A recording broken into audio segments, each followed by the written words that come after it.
What up, folks?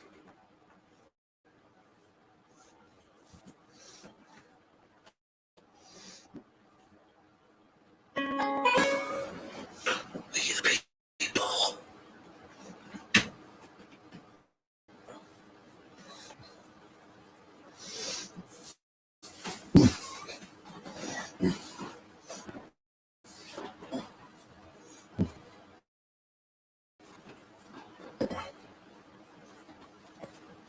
Yo, Zone, what's up, buddy?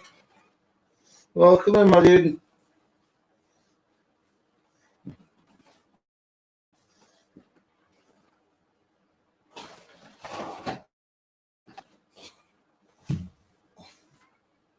No.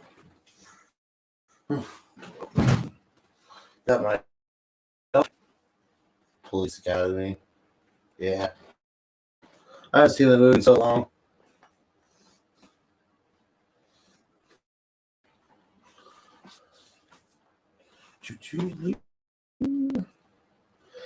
We should, McCormick. Yes. I'm down for this idea for this. I feel like this needs to happen. Maybe some reptilians in there as well. Maybe some Nordics. I'd also like to bring up some thoughts on possible anti-grav technology. If we're down for tonight. I think awesome. Got my fresh brewed cut pot of can of tea. Oh, look how green that is. Oh, it's delicious looking.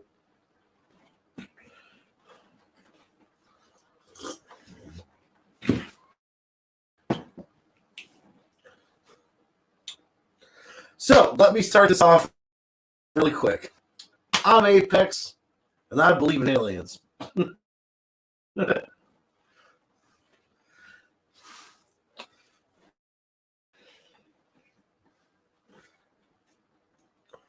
Ain't nothing going to change that.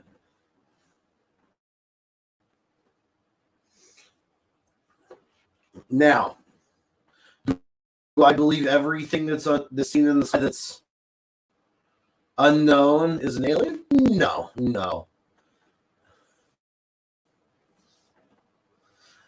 I'm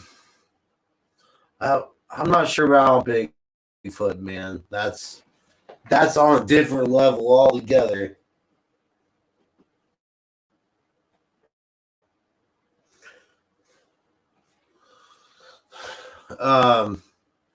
Right? Yes. Yo, come up here, bro. You want to jump up on panel with me?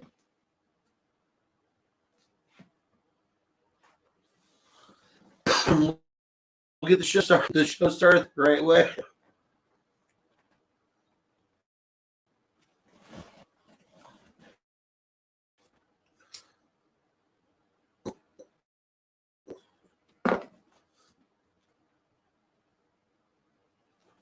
Oh, to go back to what I was saying, not everything that's in the sky that's unknown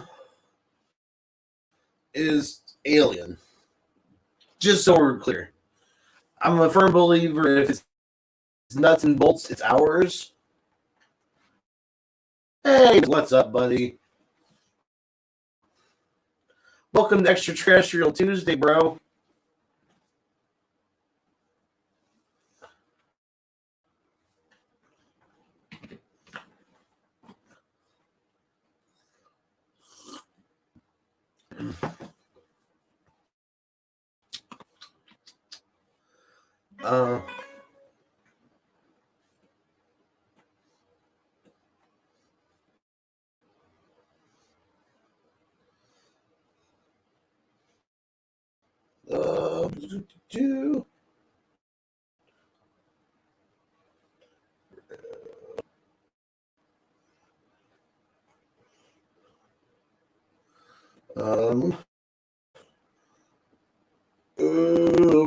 So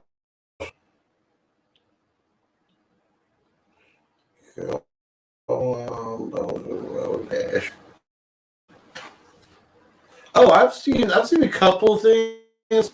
Nothing. Well, the weirdness factor's up there. I will say that. Let me send this off really quick. StreamYard.com slash.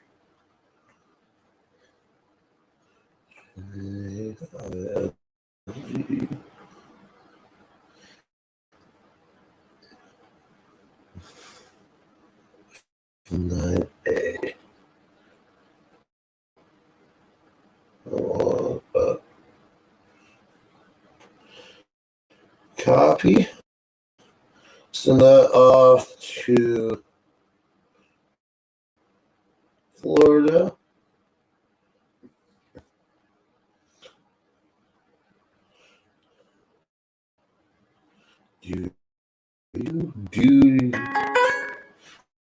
I was busy working. Oh well. Anyways.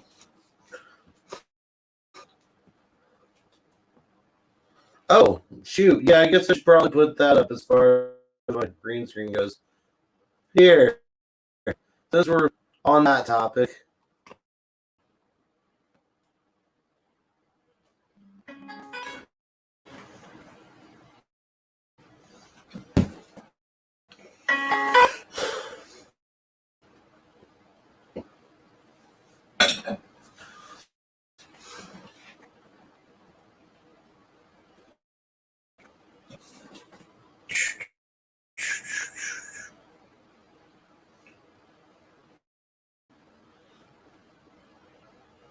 Oh, what's up?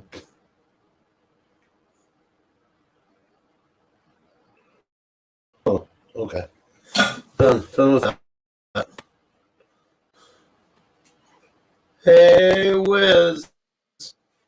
What's up, man? He's not supposed to let that be known. We are the aliens, motherfucker. What the fuck? Well, I mean, yeah, you're right. Oh shit, man. How you been, man? Oh, no, just kind of hanging in there. Ended up doing a lot more pruning on the plants. Now it's like I ended up taking even the branches that had like little flowers on them, like anything that was below the 50, the half line. Yeah. All that got taken off. And for one branch that was sprouting up past, and it was getting towards the canopy. So, but yeah, I should still have plenty of them. Done both. They look kind of bare. Yeah, I can see that. Yeah, but it's for the better because it's going to get right. It's going to go right those stems right to what it needs to get to. Right. Well, I took off the little baby small branches kind of thing. Yeah, that's what I did. But I haven't taken them all off because what I'm going to do is I'm going to cut them real close to the stem. Yeah. And then put them in a pot. Yeah. Try and clone them off. Isn't it a little late in the season though to do that for the? What do you got to lose? Yeah, that's a good point. We're gonna have grow season all the way up to damn near Christmas, dude. Yeah. Yep, that's more 90 days. That is true. Man. What? Yeah, I don't know. I'm trying to think, like, I don't know, like, usually, I don't know, like, the grow season is just weird anymore. Oh, yeah, it's going to get stranger, dude. I was watching the forecast on the Weather Channel and how they do the seasonal month by month. September's supposed to be cooler than normal. Okay. For us. And then Okay. October's going to be warmer than average. And then November is even going to be warmer than average more. Yeah. What? Yeah. So we're probably looking at snow come probably like Being able to grow to January. Thanksgiving, especially. Yeah. At least being able to grow outside till Thanksgiving. Wow. Okay. Well, I don't want Indiana's weather's bipolar, and the last thing I want for to happen is for my plants to frost over. So I'm gonna play it safe, you know. Oh, well, right. I just figure, what the hell? What do I got to lose? I'm learning. Yeah. Clone them No, off. And if they do grow, well, guess what? If they're already budding up, if all they got to do is grow and bud up more, right. okay. Um, If they could do it on their own and not take away from the production of the plant, the parent plant, more power to yeah. it. There we go. Yeah. Yeah. That's true. Yeah. Because Okay. I've had to pull 6 plants because they turned male. Right. So 6 out of 12 of them? Shit. That's rough. yeah, it is. That's rough. Um, were those on sausage cream biscuit seeds? Um, yeah, Ouch. yeah. Ouch. Yeah, so I mean, I'm real good at picking them out early though. Yeah, yeah. I'm like I said, I'm learning this, brand new kind of thing about all the ins and Right. outs about it. So I don't have a problem with any of it, man. Besides, I know I just let him know, and he'll send me some more seed. You know what I'm saying? Right. You know, Come on down there. I need to go back over to Peace of Mind and get one of those grow tents. one of those what? One of the grow tents. It's a tent that's like all like mylar lines on the inside. And then Oh, right. yeah, you can zip them up. It's got its own air filtration system.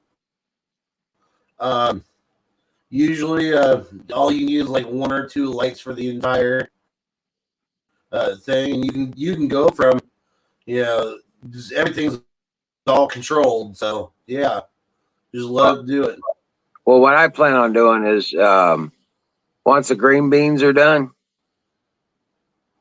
right? Once the green Yeah, beans are done, I'm just gonna wrap that fucking archway up yep. There you go. with Yeah, the plastic. right. Hell yeah, just a little greenhouse kind of thing there, and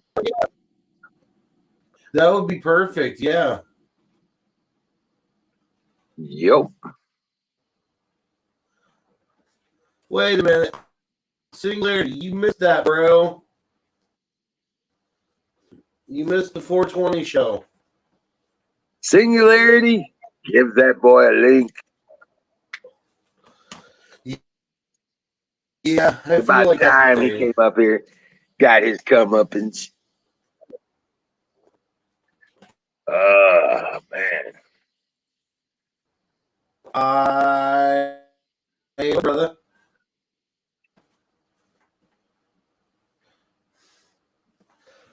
But yeah, no, I'm figuring, check you out. Drinking coffee, or that's weak tea.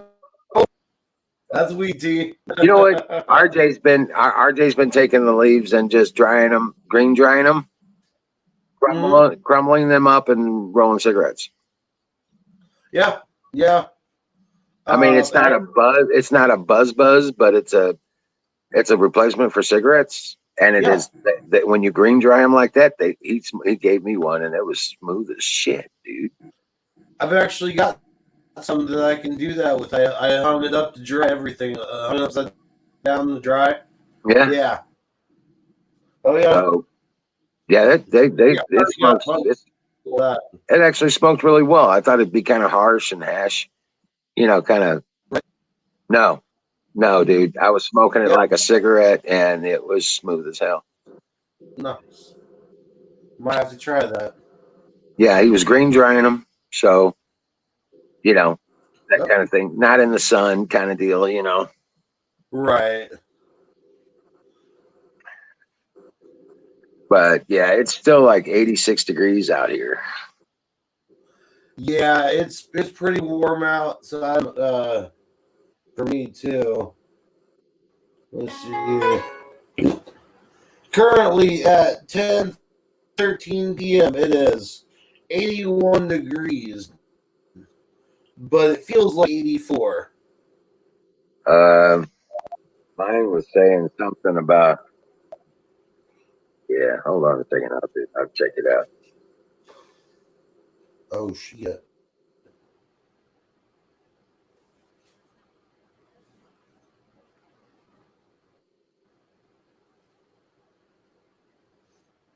It says it's 86 degrees here right now, and it feels like 96, and that ain't no. Oh yeah, no, I can imagine. Oh damn, we got a wall. Never mind, I lied. Indiana wants to be a bipolar bitch again. Looks like we got this line of storms coming straight at us from Illinois. Like, but then as soon as it gets like around my area, it's like, wall around, and then connects back up on the other side. Yeah, but yeah, there's these the ones that are doing well. I mean, Yeah, they're the buds look like they're going to end up being like baseball bats. really nice. Yeah, yeah, they're good 3.5 inch around the base of the stem, Really, all the way up. Yeah, wow, wow.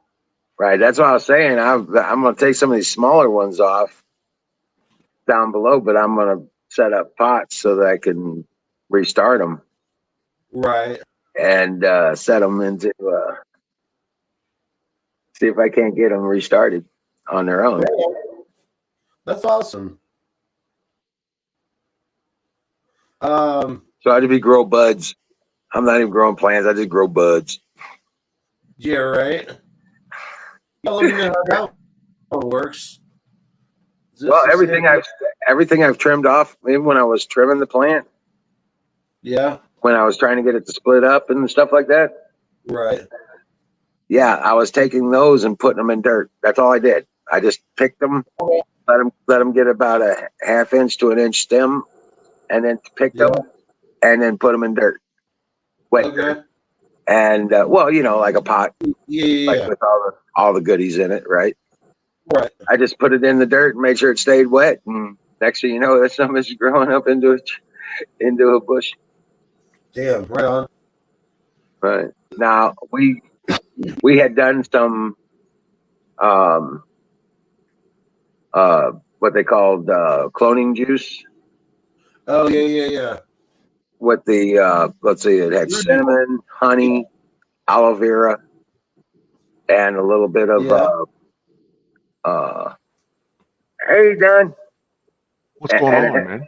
it had a little bit of apple cider vinegar with mother, and we were using that, and we were having real good success with that. Well, Nice. but yeah, how's it going, bro? It's another day in Going Happy on. Land. So I Yeah. wanted to get up here. I'm listening to your conversation. Can you hear me? Yeah, Yeah. we can hear you. Okay, so I'm listening to your conversation, and Wizard is touching on what I wanted to touch on, and that is cloning.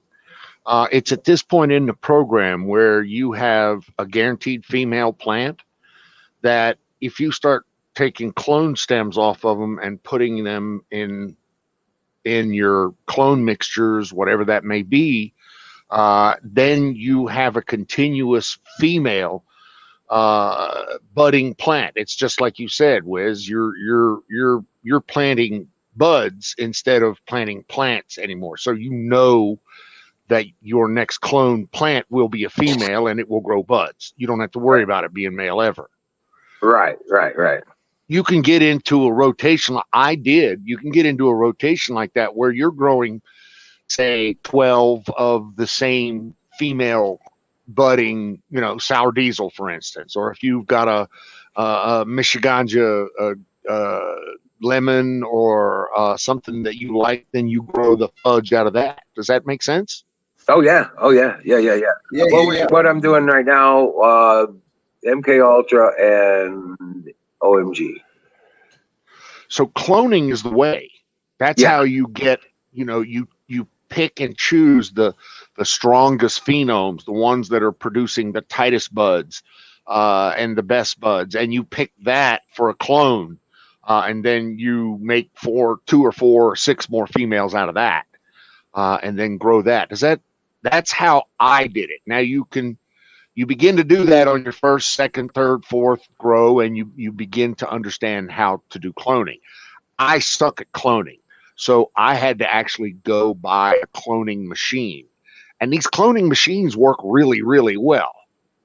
But it sounds like, Oz Wizard, you have some cloning experience already. We were doing it, dude.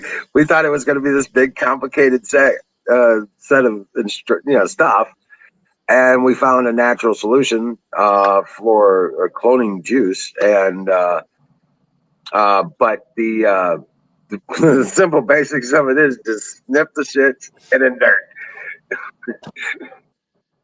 Okay. Yeah. So now hold on. Now does that if that branch you've clipped off is already is that that's not gonna grow offshoots, is it? Is that just gonna It's probably at this point where the plant is right now, it's already starting to flower and bud. okay. So I'm getting the little branches off the bottom. I'm just going to take those, clip them, and then stick them in a pot, with my stuff. And so far, I haven't lost a single little piece. Yes. Right. Every one of them I've clipped off and stuck in dirt and kept it wet for 3 or 4 days has grown. So I'm going to see how this works. What I've learned so far, it should be pretty good. I just don't want it to take away from what the main parent plant is producing. Right. Because I got several of these little branches that just have a little bitty flowering section at the top of them. Yeah, I'm saying at this point. That's all I've got is a little top. That's all you need. That's all you have to do is confirm or be sure that it's a female. Right. And then it's an exact replica of what you're cutting it from. Exact. Okay. Makes sense. Right. So that should just, once it takes and grows roots. Now, from what I understood, it'll be a female and it'll grow buds. Right. But I don't know if it'll branch off. I don't know about that, because at this point where it is, it's all pretty much growing already, and it's already starting to bud, stuff like that. I don't know if it's going to branch off or not, but it'll branch. It'll grow. The question that I have was, let it get its roots first. Grab its roots. Let it grab its roots first, and then it'll rock it up just like everything else. Yes, sir, it will. Oh, okay. So cool. And that'll be another full plant. So just put that through vegetate. Bring it out of clone just like you would a seedling. Put it into veg. Give it the veg hours, the long hours of veg, and then shorten the hours for flower, and it'll flower up just like it'll guarantee to be a female and flower up just like your previous plant. Now, you know what's funny? You know what's really funny though? I was when I was going through all this, I've got the big garden out there, and I'm always pinching those tomato plants, getting the suckers off. Mhm. Well, I decided to. Oh, you know what? I started pulling the suckers off and sticking them in dirt,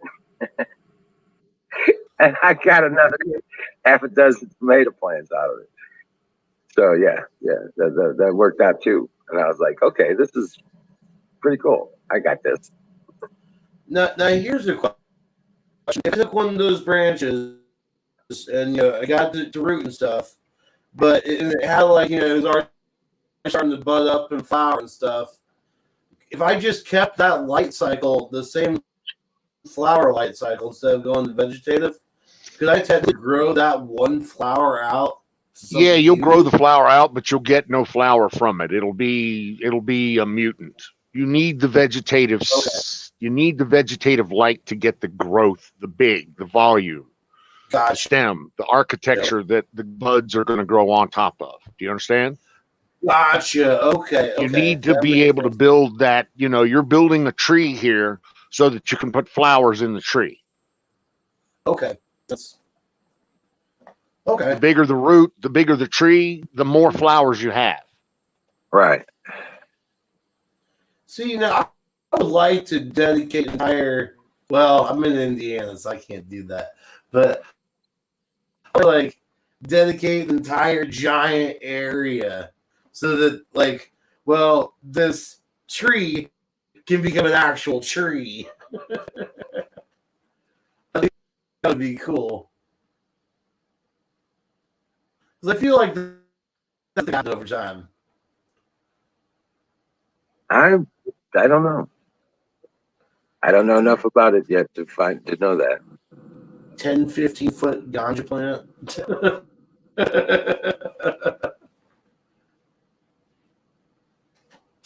Don, you know?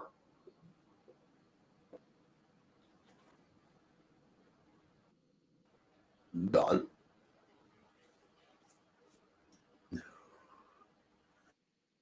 He must be okay. Right. He went AFK. Oh, there he is. Is this thing on? Yeah. Okay. Just connectivities.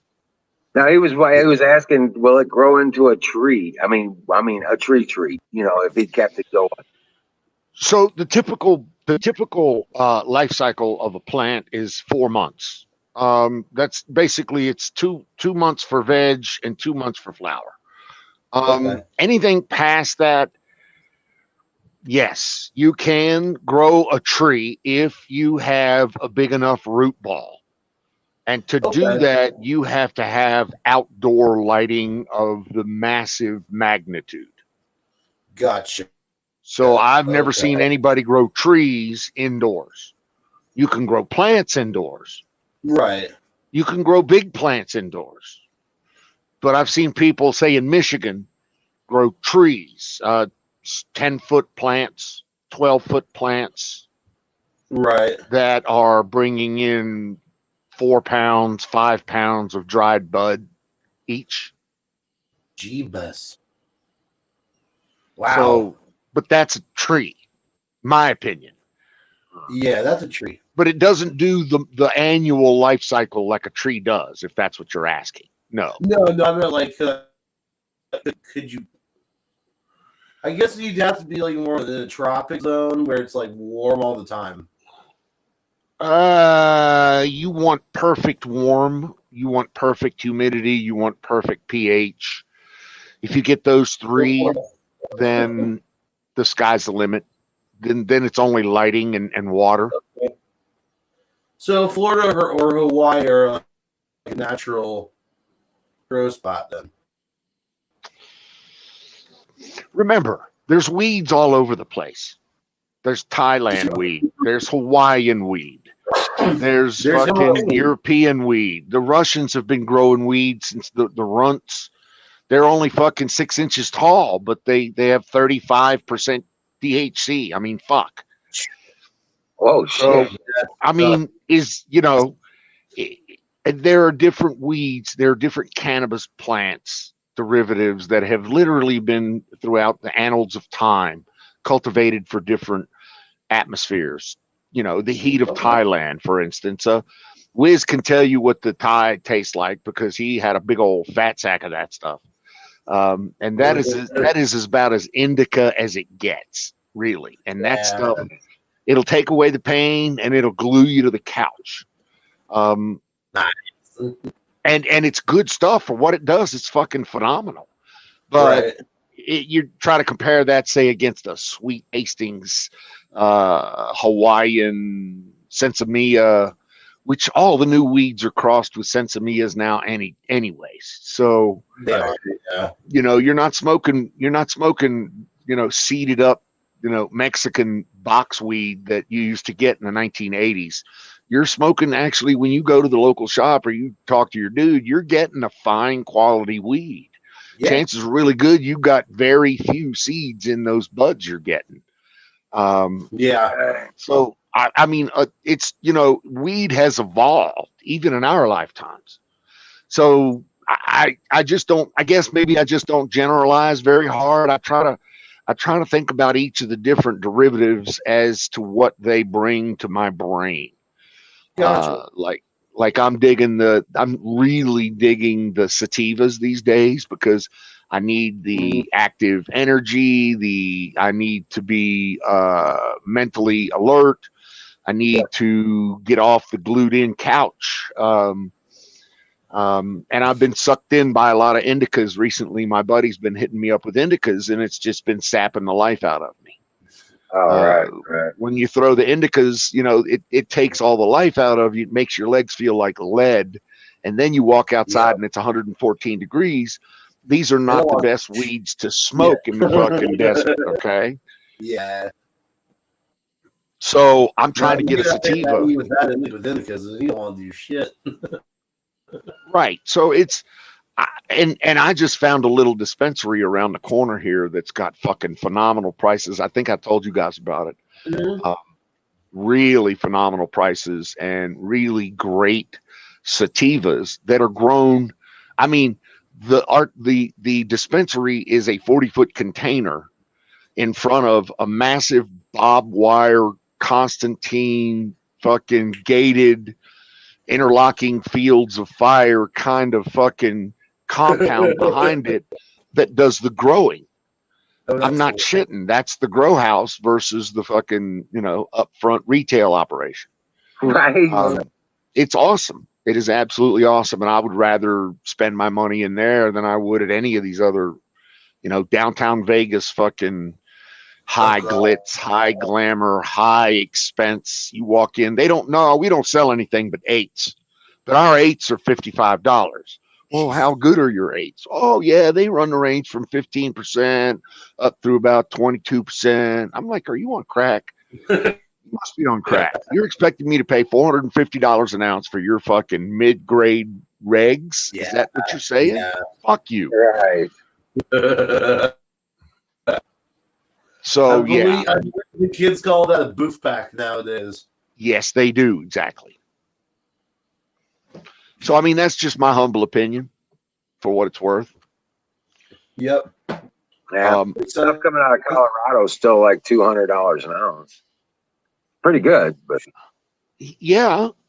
And $200 an ounce is black market these days. If you're going to buy a quality weed, $2 an ounce is about right. Yep. I pay about between $2.20 and $2.40 an ounce. I'm spending a little more of that at the dispensary there in the retail realm. But at the same time, I reach out to my brothers in Oregon and Michigan, and they'll send me $200 ounces all day, every day.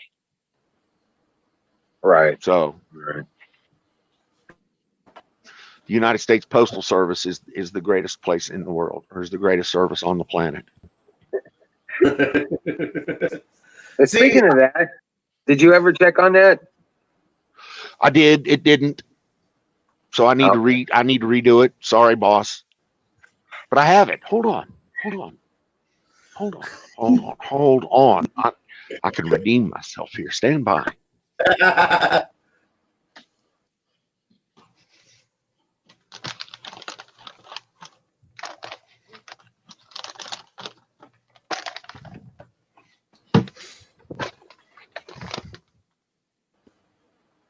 Roger that.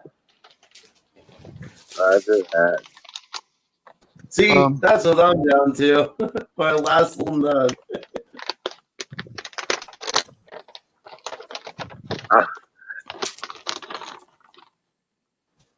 Oh my Lord. Oh, man. Do you remember what that looked like? Yeah, I do. I remember that. That's the same thing. That's the exact same thing. Let me see. The number on it is TI number 4. Oh shit. Okay. Yeah, I'm looking at smoking leaves. So what I'm trying to do is get one of these out to you and one of these out to Canoes, because I've been promising to get Canoes on the second protocol here, and he's actually been gracious enough to give me a place to send it. So, little from column A, little from column B. Rock on. So if you'll be patient with me, I promise you. Oh yeah, I yeah, will yeah. eventually No, get.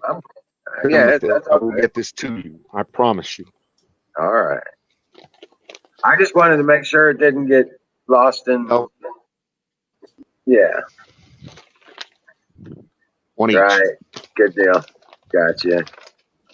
So, having said that, let me replace this to where it's supposed to go.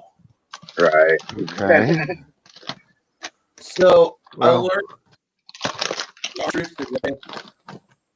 you cannot physically smoke and get high in space. The cosmic rays and the radiation will literally leach the THC out of your system. Either that or it blocks the connectors. One of the two. Now, what are you talking about? I'm sorry, where can't we get high? Like if you were floating around on the International Space Station smoking a joint, that joint's not going to do anything for you. You won't get high.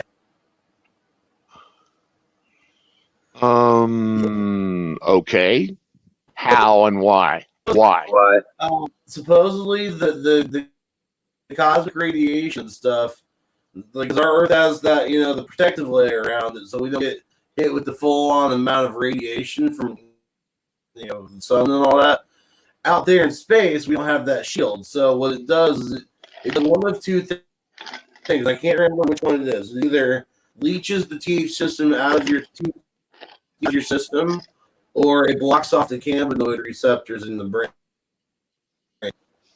Okay, so I have two comments to that. First, I believe that you said that your situation was on, say, floating around on the International Space Station. Yes. If that were your actual situation, then all of that radiation would then be blocked by the walls of the International Space Station. Yeah. Therefore, you'd probably get stoned anyway. Your body would be able to. Okay. What is the word?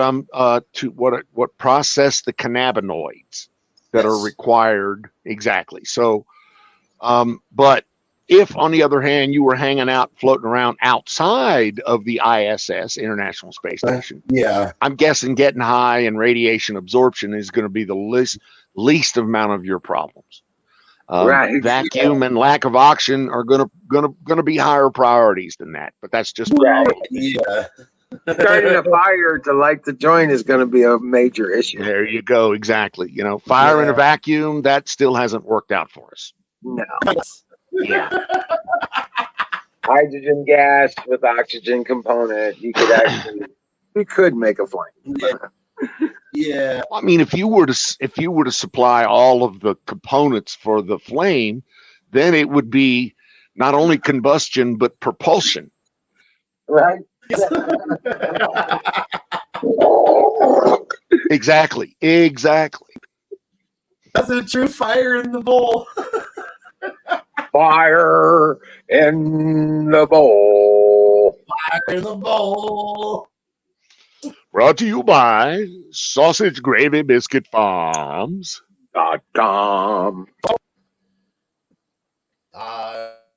Fucking Got the motherfucking com. Right. Speaking of that, I gotta load it. Damn it.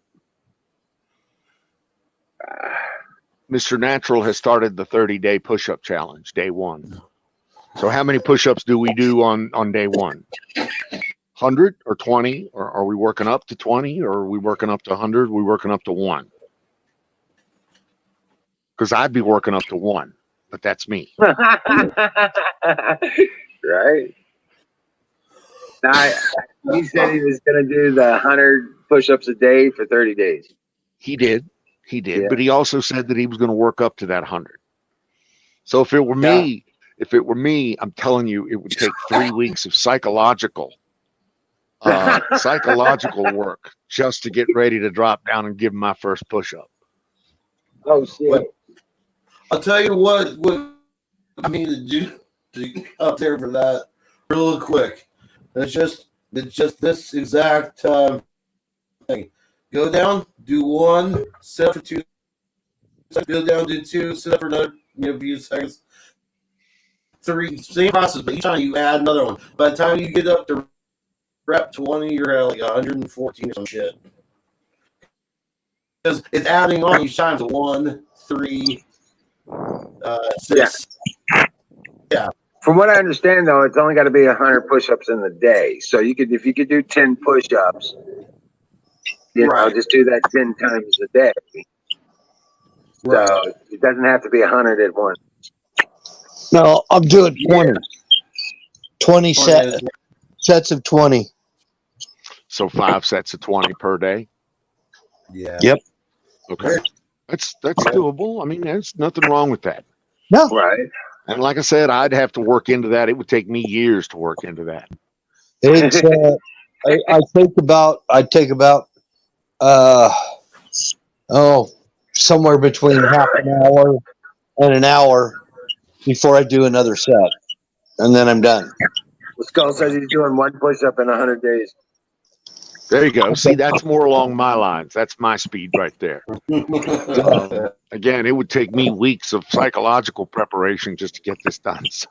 Well, the Rock, he started a push-up challenge called the 22 push-up challenge to help stop veteran cancer? suicide. No, veteran suicide. Yeah. Oh, okay. That I can get behind. 22 seconds of veterans committing suicide. It was about 2 years ago when he started that. The Rock started it, and then they got state troopers and National Guard and all kinds of people involved in it, and they were doing the 22 push-up challenge thing. They do sets of 22. It really is a Slow. good thing. Yeah. That is great for raising awareness. Nah, but I back to the other thing though. Well, you think they'll branch out even though I'm at flowering stage, Don? Because they've only got like maybe an inch or an inch and a half of flowering at the very top. I've already picked the fan leaves off of them. They're noting, but if I plant it, they'll branch out. You think? I was wondering. Yeah, that's See, when you're talking about originally, I thought you're talking about putting that stem in there and then just trying to grow one big massive bud off of the little stem. Well, that's what I'm thinking. That's what I'm thinking is going to happen. I don't think it's going to branch out because I'm already in. It's on the flowering bud stage. So I was just thinking I wanted to get the thinner branches off. Well, and that's what Don was saying is if you put it back in the vegetative light cycle, which is like 18 and 6 or some shit like that, whatever it is. Math's not right. I already know that. Well, I don't have that option. I'm direct sun kind of situation. So right. But I was just gonna do that and see how that goes. Yeah. Because there's some of them. The one thing I found out last year when I did my grow was that I had a lot of stretch with it. Okay. I love it. Sorry about that. I was freshening my drink. Ah. Actually, Apex nailed it. It's the light cycle. So if you want it to grow vegetatively, in other words, you want to get volume and have it stretch up and grow out and get bushier, even if it's in flower stage right now, if you put it back into 18.6 light, then it will vegetate and come out of flower stage and enter Okay. vegetative stage. Each of the plants have these two stages. So Okay. further, if you've got a plant that's, say, 7 weeks, so, or no, what am I looking for here? 8, 9 weeks. So if you've got a plant that's already done 2 months and 1 week, then it's time for that plant to move into the flower light, which is, that's 12 and 12, that's half and half light versus the 18.6 light. Does that make sense, Wiz? Okay. Yeah. Well, right now we're about 12-12 right now. 12 right now is Natural. flower. Right. So whatever you put in the dirt and exposed to the outside elements, then it's flower time for your weed, for your grow season. If on the other hand you were internal inside, like Apex is talking about a tent, and if you want to know how to make a tent for like $15, I did that for my first half dozen tents. I made them out of 3/4 PVC and 06 Panda Poly, 6 mil Panda Poly. Right. Well, my issue is I don't have the energy to run the lamps. Yeah. Okay. That's fine. I get it. I understand that. It's called the photo period. Now, which is that's when the photo period is like the cycle between your lighting cycle. So like, because most of the time, the way it works is you're gonna get your actual growth when it's dark. Yep. Absolutely, Hawks. You're dead on, sir. So yeah, it's but there are non-photo periods. They're called autos, seeds that you can use. Those are expensive seeds. I don't like them personally because you have to follow their light signals. I mean, you can put them on 18.6 or 12 light all you want. From what I understand, you can just leave that. You can technically leave. Yep. Only 4 hours a day, and they'll just do their thing. They will. Yep. Absolutely. And they will, in your 120 days, you'll end up with flowers of wheat. Yeah. It's real simple. I don't care for them. I like the photo period. I like the dealing with each of the individual seeds. I like occasionally getting in a male, although I don't like when I'm not on top of it. I like occasionally getting the male in the mix because that gets me a new toy to play with, a new pollen sac, if you will, if I ever want to do anything with. So I could put that into a plastic baggie and save that from now until the end of time. So there's a lot of, I guess it's just a matter of perspective and experience in how I look at the weed grow, how I try to maximize my gain from each of the weed grows. In other words, you can make hay out of males also. You don't need just females. And your clippings, like you're doing, you can make tea out of that. You can make butter out of that. There you go, brother. Right. You can make all manner of different things. Now, just don't go too hog wild and pull too many sugar leaves from the plant, because the plant still has to feed those buds, and those sugar leaves feed those buds along with the light. So just take care when you're all day absorbing the energy in the sun. When lights go out, plant wakes, produces pulp, which is the new growth. Yep, that's exactly it. So there's a lot of it's whether you're flowering or whether you're vegging is a function of your photo period. The Hawks and Apex are dead on that. That's exactly that's how you change from veg to flower. And back again, people don't generally change from flower to veg, but Right. I have seen There's one guy where you can re-veg. Go ahead. Go ahead. I've seen a guy re-veg one plant for 5 years. That was his mother plant for clones. That would have been a massive mother plant. That was a huge mother plant. Yes.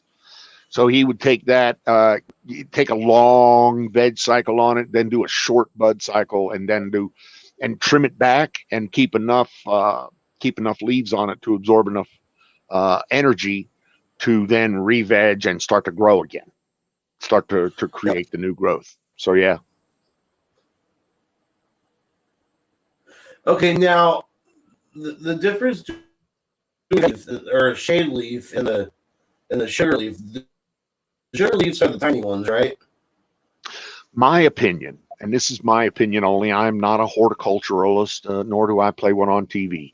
The sugar leaves are those big, fat, real deep green leaves off of the main stems, generally at the top of your main stems. These are the ones that are sucking up as much light as they can possibly get, along with creation of the sugars stay in that leaf. And when that leaf, when the sugars go out of that leaf goes yellow. Okay, so then that's when it becomes a dead leaf. That's when it goes into, it's basically dead. There's no more use for that sugar leaf. The bud has extracted all of the energy out of that sugar leaf. So there are other sugar leaves, there are other leaves that contain large quantities of carbohydrates or sugars, but those big, you know what I'm talking, there's probably not 5 or 10 of them on a plant. They're massive, big, green, look like your hand kind of thing. Yeah. I try to keep those there for storage, for sugar storage, for the buds. But I also try to make sure that those don't interfere with light. Like Hawk said, you gotta have, and we talked about this earlier, light penetration down to the bud sites. Right. That's all. I ended up doing what you're talking about, the hot iron table, like this got the grate on it. I put my on mine, and I was just looking up with the sky. I didn't have the umbrella or anything up. I just had like open sky, and I was looking up, sitting down, and doing my initial pruning to see, everything that's casting a shadow was gone. Yep. Yeah, That's very good.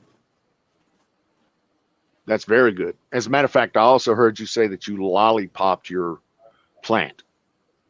So you took all the vegetation off of the stems at the from 50% down to the yes. That's actually what made me do that. I watched a video with Kyle Cushman talking about different pruning techniques. So that kind of helped. Yep, absolutely. That does help. That means that those little I call them little sucker plants are not sucking energy out of the stem that could be going up to the flowers. Exactly. Now, is there an increase in like a certain plant that I could add in to allow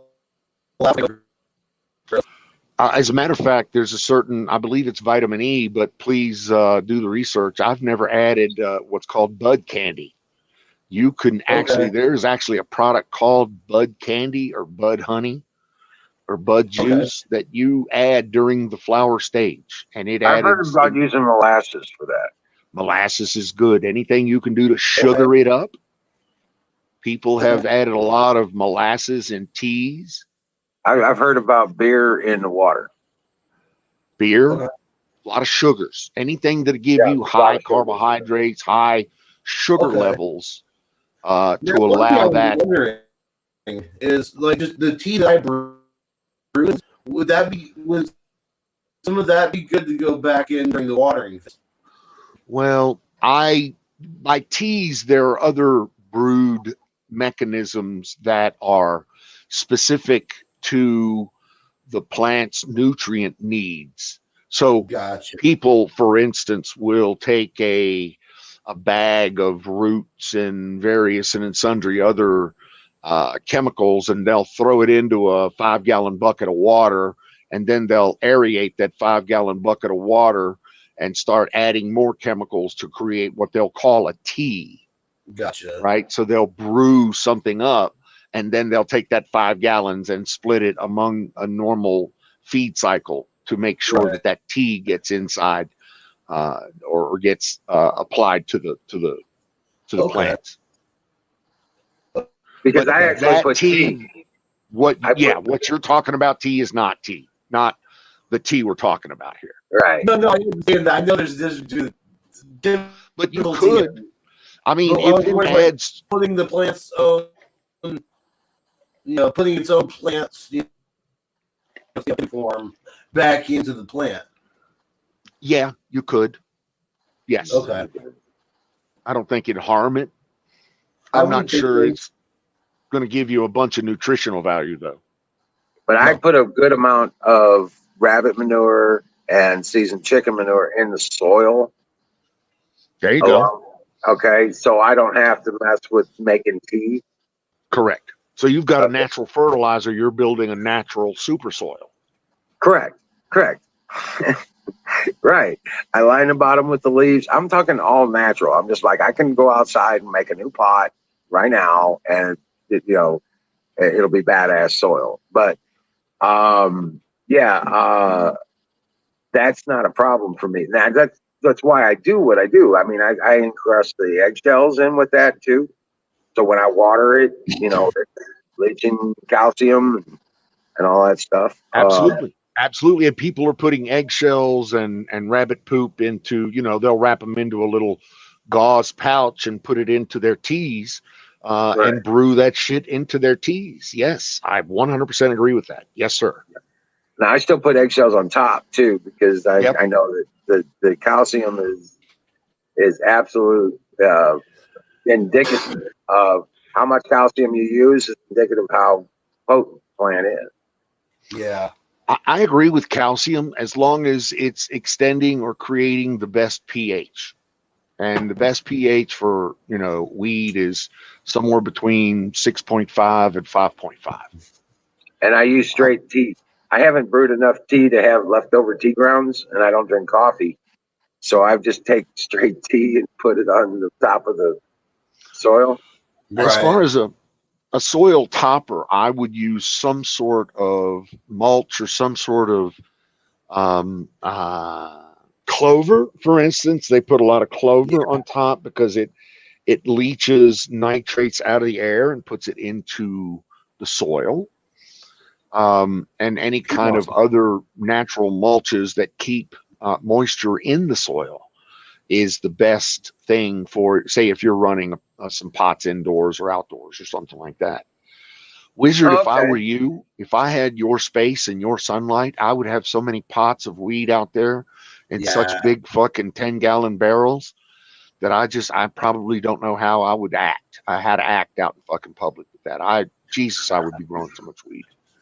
I'm sorry. Right. Well, I'm trying to stay within what is allowed, Yeah, fuck allowed. I ain't got a lot of people come out there and say, tell me what's allowed. Oh yeah, sugar in the raw is good there, Hawks. Well, I think I just ran Ghost off, and I apologize for that. I'm talking too much here. No, you're fine. No, this is great. This is a great conversation. Because fire in the bowl. There's a lot of us stoners here, obviously in the panel too. Yes. And well, there's a lot of expertise in the panel there. Look at Hawks is on this. Hawks knows what the fuck's going on here. Okay? Sugar in the raw. That sugar in the raw stuff. Yeah. Or you can get xylitol.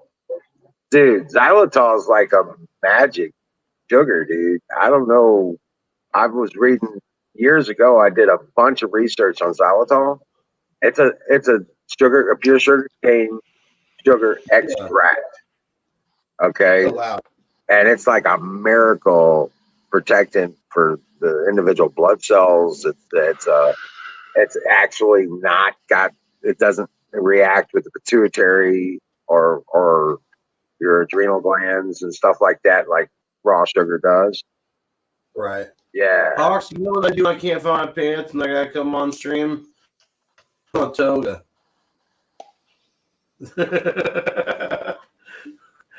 Ask anyone in here. Yeah, you gotta hear. They hope no, Hawks. No, brother. Pants are not required here. Yeah. I mean, you can always turn your camera off and just use audio, you know. This is also a thing. I too suffer from the anti-pants problems. See, I just, for some reason, I feel like some of the shit I say can't be expressed properly without expressions, you know. Right. There's Hawk. There's Hawk. What's up, Hawk? What's going on, guys? Hawk's got a whole operation thing going on there. Yeah. I got 30 acres. Yeah, Hawks. Okay, Hawk's a professional. I'm just a fucking, I'm just a slag that fucking grows a little weed every once in a while. I had the opportunity to go professional, and I walked away from it, honestly. I had a lot of recreational farms that wanted to hire me out here in Oregon after legalization came along. Yeah, and I had one that actually lured me out here to this farm that I'm on. We had a total of $6 million in order to build the facilities out here. And I went out there. I brought them the strains. I brought them plants that were some of them anywhere between. We had plants everywhere from every size, from 6 inches to 6 feet tall. We got a whole bunch of 50-gallon pots and 100-gallon pots, and got all the soil that we needed through Black Gold. Love those people at Black Gold. Yeah. They brought in 2 entire tractor trailer loads of soil, and I produced them with 162 plants. I produced for them well over 375 pounds. Ended up going in the hospital with pneumonia on the first day of harvest because nobody wanted to come out and work. Nobody wanted to come out and work security. They left the old man out there with the 2 German shepherds, and went in the hospital. By the time I recovered from the pneumonia, which was about 6 weeks later, these guys had absconded with $5.5 million. But I ended up with the farm. No financing, but I ended up with the farm. And I just kept doing what I do. They took all the weed that was grown that year. They took all the cash. They tried to steal my seeds, because I have a seed collection that goes all the way back to 1962. What? So, oh yeah, when you talk Acapulco Gold and Colombian Gold and Pure Sensimilla and Pure Tie Stick, I have seeds of those strains that are still viable. Kush. See, you're my new hero. Yep. Okay. So I have a small little 6 or 7 year old seed collection that includes maybe half of some of the stuff that you just mentioned. No, you're my new hero. Yes, you and I need to get your new contact information. Yeah, you're in Oregon, just up the road from me, brother. Yeah, So I built a before meeting those guys. I built a clone business called Ucanatu, spelled UCANNATU, and basically it's a play on the words that you can too. And the reason that I came up with this was because of the fact that so many growers in the state of Oregon were taking on patients and then not giving them the weed that they were growing. But But you'd see that freaking grower sitting in a fucking dispensary selling your weed, but he ain't got no weed for you. You know what I mean? Oh yeah. When you get a message telling you, sorry, dude, I'm not going to have any weed for you this cycle because the mites came in and destroyed everything. You're kind of devastated as it is. And on top of that, on a disability paycheck, because you think about it, most of the people who have their medical marijuana cards are in some way disabled. Okay. Yep. And this is the thing is at the end of the month, after they get done paying their fucking bills, okay, they're lucky if they got $20 or $30 left over. You don't get rich from collecting Social Security, okay, and disability. You just don't. Okay. So that $20 or $30, I'd rather you take your wife out to go to fucking dinner or take her out to a fucking movie or take your kid out to a movie or something. I don't want your last $20 or $30. So what I did was I devised a plan in order to get the patient's weed for free. And, so I would grow my plants and everything. But the biggest thing was clone sales. I produced as many clones as I possibly could. And on an average, I can pull up to 1,000 clones off of a plant before I turn it to flower. Okay. At 25, Apex, listen to this man. At $25 a piece. Okay. Selling out at less than 12 inches in a 1 gallon pot at $25. Okay. Per plant. If I'm getting 1,000 cuts off of a plant, okay, in its veg period before sending it to flower, then basically what I've just done is I just produced a plant that's going to have well over 200 tops, okay, and is going to span. That plant is sitting in a 25-gallon pot waiting to go to bed or go into flower, okay.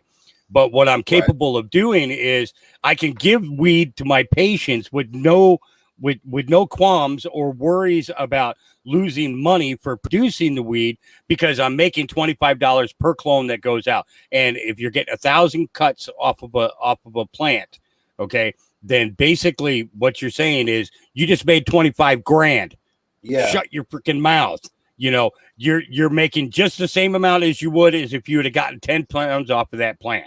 Because at 10 pounds, you're only getting 800 to 900 a pound right now. Anyways, you ain't getting no 2,500 a pound like it used to be, 10 years ago. Shit, I remember back, 2007, 2000. You were getting at least $3,500 to $4,000 a pound. Yeah, see, in Oregon, I remember the $3,500 pounds. I remember. Oh yeah, I do too. Yeah. I remember some $7,000 pounds. The first time I ever got a hold of pure purple haze. Wow. Okay, paid $7 grand for that. But you want to know what? In the dispensary, I made 11,000 off of it. Damn, there you go. That stuff was selling for a minimum $725 an ounce. Man. But see, you have to be a serious connoisseur to even go after a strain like Purple Haze, because honestly, Purple Haze is not the greatest freaking high out there. Okay, no, it's really not. You have to have an acquired taste for that Purple Haze. Okay, now you can get high a couple of times off of it, but generally after a third or fourth time smoking it out of the same batch, you're kind of not getting high anymore. You're not getting a buzz anymore. Now if I was a Crohn's patient, if I had Crohn's disease, I'd be growing the Purple Haze because it covers everything Crohn's. Everything Crohn's. But it's almost impossible to find in its true nature. Okay. In other words, that every version of Purple Haze that's out there has been deconstructed and, or has been diminished by other genetics being bred into it as well, and it's a shame. It's a shame, because, that was back when 14% THC would mess you up as high as a 30% THC. Yeah. Okay. So people think it's all about the numbers of THC and the numbers of CBD. No, it's not. Every single plant has a different effect on your body, and that's exactly what you want. You want to have the different effect. By having the different effect, what you're capable of doing is being able to adjust according to tweak it out. Okay, what do I mean by tweak it out? Okay, I've had some people respond to my. I have a strain called Ugani. It's a cross between a pre-79 Euphoria and a pure Afghan skunk. Okay, now when the strain was developed, okay, it was developed with a purpose. People who are in pain 24 hours a day due to an extreme accident are predisposed to be assholes. Okay. They're predisposed to be assholes. There's absolutely nothing that any person could do in the world to make that person a nicer person, a kinder person, or a smarter person. Okay. Yeah. Because of the fact, the amount of pain that they're in, okay, they are being pushed into being an asshole. Get away from me. I don't want people over. I don't want visitors, things like that. Okay. My objective was to take away the pain and change the attitude. Okay. But what ended up happening was we not only succeeded at that, but we also produced one of the best PTSD medicines in the country for elimination of sight, sound, odor, over alertness, over awareness, and paranoia. Turned off. When you give a veteran that and they consume it, and they are back to the man or the woman that they were before their traumatic experience, then you just gave a father back to their family, or you gave a mother back to their family, or a child back to their family. It's called Ugani, Eughani. There was a whole they did a whole they did a whole newspaper article when we developed that and released it to the veterans here in Oregon. And I've had nothing and beautiful, nice, big, huge purple buds, and the plant it puts out like a hooker on Saturday night, man. Puts out like a hooker on Saturday night. No ands, ifs, or buts about it. I'm serious. A plant with a good 90-day veg period in a 25-gallon pot going into flower under 1,000 watt light. You're pulling down anywhere between 2.5 to 5 pounds indoor, no problem. Wow. EUGHANI.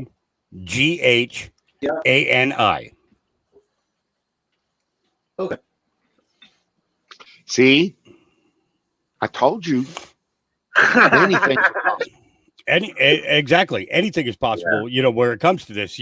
This is the thing is that there's so much abuse going on with the system, that the growers are pushing to get more product out into the market, but they're not looking at their quality anymore. When they were medical growing, they cared about what they were producing. They had to make it good. Yeah. They had to make it the best that it could be, and it had to be able to pass every test. Nowadays, it's just, just fill the room with this. Just fill the room with that. Just fill the room with this. And there's no care.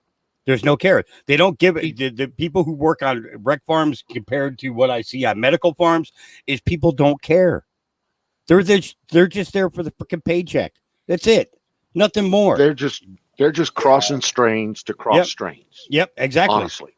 Oh, well, that one seeded, and the thing is that hermit out. We didn't man for that. Okay. Yeah. Well. Oh, yeah.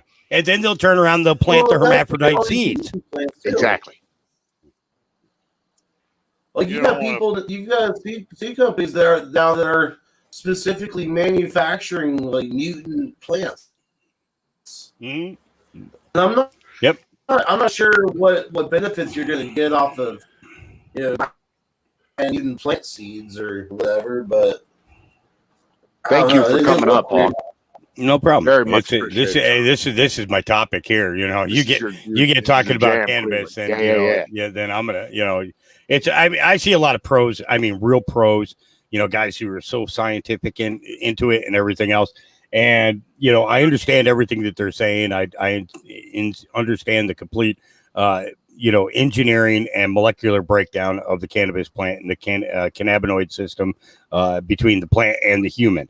Okay. Right. But the thing is when you bury yourself too far into the silence, you forget about how awesome it is to grow the plant Okay, you turn off the love side of the plant and you turn on the science, and when you do that, you lose so much out of your plants in comparison. You have to understand what's being consumed and why it's being consumed. So it's like you said, you're able to produce a plant that gives all of the right benefits, molecular, scientific, or whatever it is, taste, aroma, whatever, and it makes that vet happy again, or back to his back to at least 50 or maybe even 90% of his old self. Hell yes. Yep. And you have to do the engineering from the back end of that. It's like making RSO, Rick Simpson's oil. This is a big thing for me, is that people will come to me to talk about which Rick Simpson oil is going to be best for them, what strains to use, and things like that. And that's something that I actually enjoy doing with people, because number one, it gives me the opportunity to get to know them, and to understand their medical condition. No different than them going in and sitting down and talking to a doctor about what kind of cancer they have. The difference is I'm actually in it to make sure that you get healed, where that doctor is in there to make you a fucking customer. Yeah. That's it. That's all it boils down to. Pharmaceutical industries are creation of consumers. Consumer. You are a consumer. If you consume their product, you are a consumer. And for them, it's all about the money. For me, it's about the value of the life instead. Because that life being back in your community actually adds to the entire community instead of just your bank account. It gives to every single person in the community. And that, to me, is essential and is important. And the thing is if we keep these good people around because of natural medicine, instead of watching them get poisoned to death, okay, then what we're doing is we're keeping our community solid and building and instilling, more trust in the plant and understanding what the plant is capable of doing. And that, to me, that's super important, so 100% agree with you, Hawk. We're us here at Sausage Gravy Biscuit Farms are also big believers in our vet brothers and sisters. Having been prior service myself, I try to make sure that Wizard gets enough to take care of our vet friends as much as humanly possible from the farm. So, but yeah, also I want to throw a big shout out to Kay. Hey, how are you, girl? I haven't seen you in a while. Jump on up here if you can. Is that our redhead Kay? That is our redhead Kay. All right, girl, how are you? I haven't seen you in a few weeks. I've been worried about you. I was going to tell you, if you need to get away, come stay at the farm for a couple of weeks. I don't tell everybody that. I just told you that. Hey, don't do it. Just try to find another trimmer girl. That's where I figured she was. That's where I figured she was. Oh, I would. She's welcome to come to my farm anytime. And actually, I wouldn't even put her to work on the plants. I would put her to work on my computers. That girl has got a brain for setting up streams and getting content put together and everything else. I would love to learn how to do all that stuff instead of just, hopping on and doing this and that. I'd rather be able to put a full production and stuff together. I don't have time right now to learn that because I've got farm work to do, Right. So if I had somebody here who was actually helping with that would be freaking awesome. Jess is the girl that lives out here. She's been trying to get her project going. She does a little pagan thing, and she could use some help too. It's just, knowing what you're capable of doing and stuff like that. And, but speaking of smoking weed though. Oh yeah.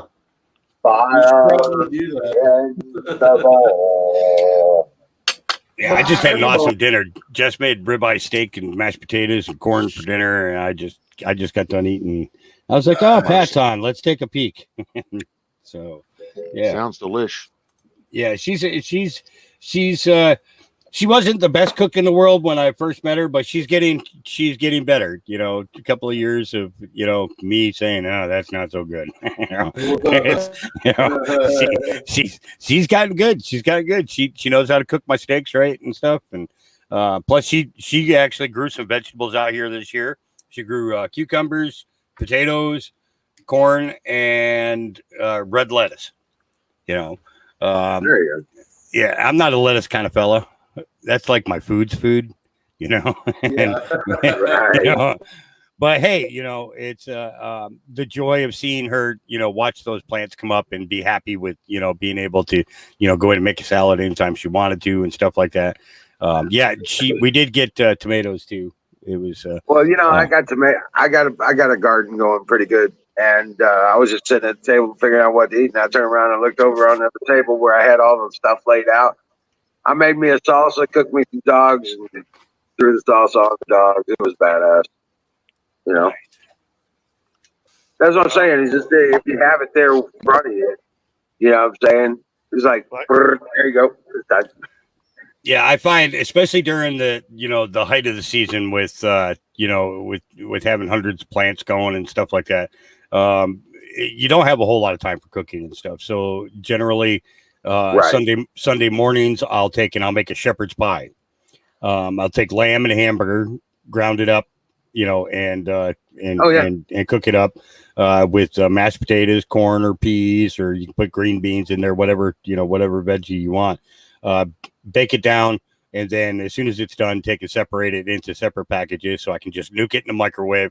3 minutes. I've got a good healthy lunch or dinner, depending on what I need. And I can get right back to work. I don't have to worry about all that prep time and everything else, or remembering to pull meat out of the freezer. It's a pain in the butt, but Right. having her out here, it gives me a chance for a better diet, Right. and somebody who, with all the puppies we have and everything else, she's constantly in there taking care of the dogs and stuff like that, Right. So My dog's about to have puppies. is she? Yeah. Yeah, she's about to have puppies. It probably by the end of the month. Yeah, we had let's see, Cuvée had a litter of 11. We're down to the last 2 of hers. They are 90 days old, and then I have or no, they were born on Easter. They were born live on YouTube on Easter. So everybody's got to watch them grow up. And then Lucy had her litter on the 22nd of June. And now we're down to 6 puppies out of the 13 she had. Wow. So we got one white one pure white. And he's staying. Wow. That's Gabriel. Yeah. It's but they all carry a recessive gene because grandpa was pure white. So they all carried the recessive gene. So as we breed farther in, we're able to produce more and more white puppies or solid black puppies. It'd be solid colored puppies is basically what mine are Anatolian shepherds, and both of them. So yeah, and they're both white, pure white. Oh, nice. And yeah, so even the breeder I got my Ranger from, he's interested. His wife really interested in our puppies. oh yeah, if they're a breeder, they look for that. They look for that genetic because of the fact that it's in comparison, regular black and tan, or a sable shepherd. You're looking at between $800 to $1,200. But a pure recessive gene. Single color, you're looking at $2,000 to $3,000, maybe even $4,000, for that puppy. And that's exactly what they look for. For me, it's that I miss Lucky, our pure white one that we had a couple years back. Gabriel is going to be a great reminder of that. And at the same time, we'll be able to keep that family line going for as long as possible. Right. That's sweet. Yeah. Hey, Doc, I get the feeling like if I were to come out there to the farm, it'd be a great place to hone in my cannabis cooking. Yeah, I do some pretty cool recipes. I mean, I make salves. I make RSO and I make salve. My salve, within 7 minutes after application, your pain is gone. Not like when you go into a dispensary, buy one of those tins. It numbed it down some. It numbed it down some. It's not healing it though. So, and I give, and the thing is I give my recipe away. I've had professionals say to me, dude, this would sell for, you could make millions off of this in the dispensaries. No, I don't want to. I don't want to make $1 million off of people who are barely holding on, and that's why selling the clones works out so well for me, because I'm able to give them bud. I'm able to give them RSO if they need it. I'm able to give them salve if they need it. And I can pay for all the ingredients of that with the clone sales. So, you sell 40,000 clones a year, in a state that's legal, to grow, at $25 a piece. Then, you think about those numbers and you're like, ooh, wait a minute. Maybe producing buds is not the way to go if I want to get into this on a business sense. What I need to do is acquire the best strains possible in their truest form, and produce clones of them and get them out into the market. And at $25 per cut, that's that pays the bills. That not only does that pay the bills, but it's, I look at it like this: they spent $500,000 on the land here and what they did here, and I'm still wondering where in the fuck that $500,000 went. Okay. The 5.5 million that they had stolen on top of that. If I had that money here now, the 30 acres would be completely cleared. I would have, and we'd be running, half of the farm would be hemp. The other half of it would be indoor medical cannabis. Right. Because I have the filtration systems and stuff on my greenhouses to stop any hemp pollen and stuff like that from getting in. Right. And it's the idea that, you let the plant sustain the farm, let the plants pay for the bills, let the plants pay for, if you need more soil, let the plant, hold on a second. CX Classy, happy birthday. Happy birthday to you. Happy birthday to you. Happy birthday, dear. I don't know who it was, but happy birthday to you.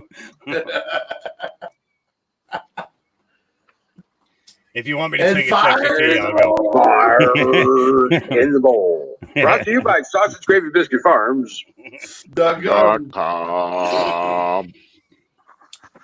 See, I would come to your farm just because of the name of the farm, but I would expect it to be there when I got there, So you need to set up a little diner. You need to set up a little diner on the side, Get one of those old trolley cars or something like that, a trolley car diner. Yeah, I absolutely agree with you 100%. And sell and have people like Apex back behind selling or making cannabis infused sausage gravy with biscuits. Oh yeah, with little green sprinkles of like I don't know, chives or no, the hell no. You just take the tips. When you do that final trim, you take all those real close up sugar leaf trimmings, and you sprinkle that on there. There you go. Yeah. There you go. Oh yeah. See? So have a little diner car out there. You've already got your first recipe to try. Off to the left and farm in the rear. Yeah, I got it.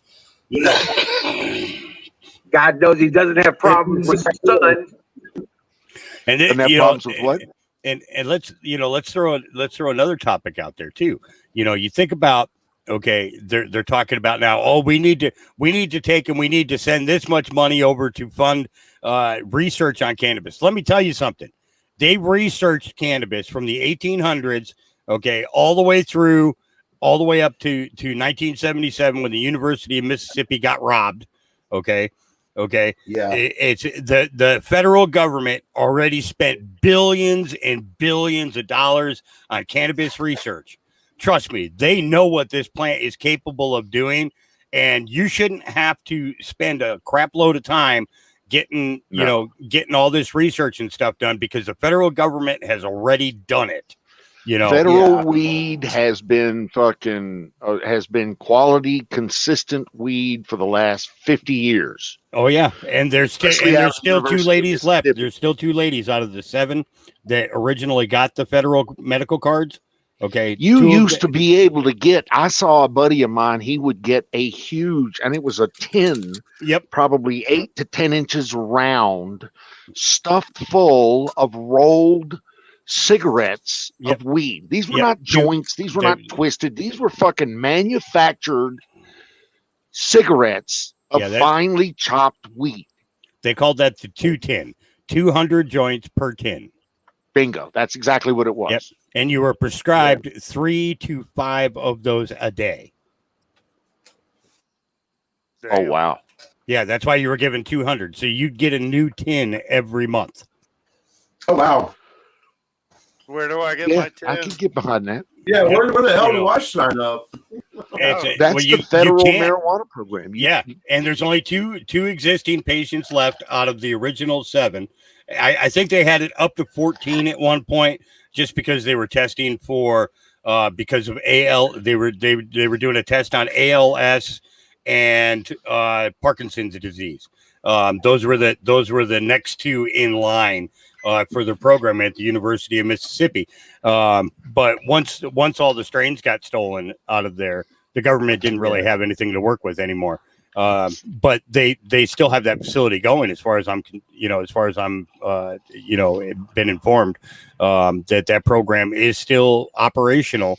It should be opened up to every, available patient in the state, or in the United States. It really should be, because if you have a product that is capable of sustaining life and preserving life and completing the healing necessary, then it is your responsibility as a human being to do that. And that's the thing, is that we take the responsibility out of our own hands and we place it in the hands of doctors instead. And we shouldn't do that. Now all the doctors are run by the AI. Oh, absolutely. They can't make their own decisions anymore. Nope. Or they lose their insurance standing. Yep. They don't get that extra monthly check. Oh, nice. Is that an electronic one? Dabs. So nice. It's in the 72 degree Fahrenheit internal currently. Yep. Now, how long does it take generally to fire up? Do you see? I see the numbers. I see numbers rolling. It's like 400 Fahrenheit. 535. Wow. It's already at 520. See, now I would trust that 100% more than somebody sitting there with a blowtorch, right, in my house or in my, and shit like that. Right. That's always worried me. All it takes is somebody knocking that torch over. Next thing you know, boom, your whole place is up. Right. Drop the torch or something. Yep. One simple mistake. Exactly. That's all it takes. But yeah, something like that. That's the problem too. Yeah. Vaporizing is good too. But the problem that we find with vaporizing is that you can't tell how much you're inhaling until it's too late. How much did that cost, Apex? Well, this, the unit itself. Yeah. Let me look. Oh, man. Yeah, try breathing before you answer that, okay?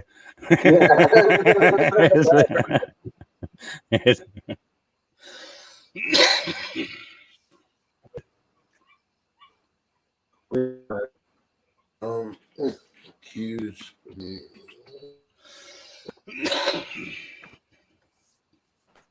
Now with all this shit going on, it's got me all fucked up with my woodcraft stuff, and I'm not able to get sales for shit.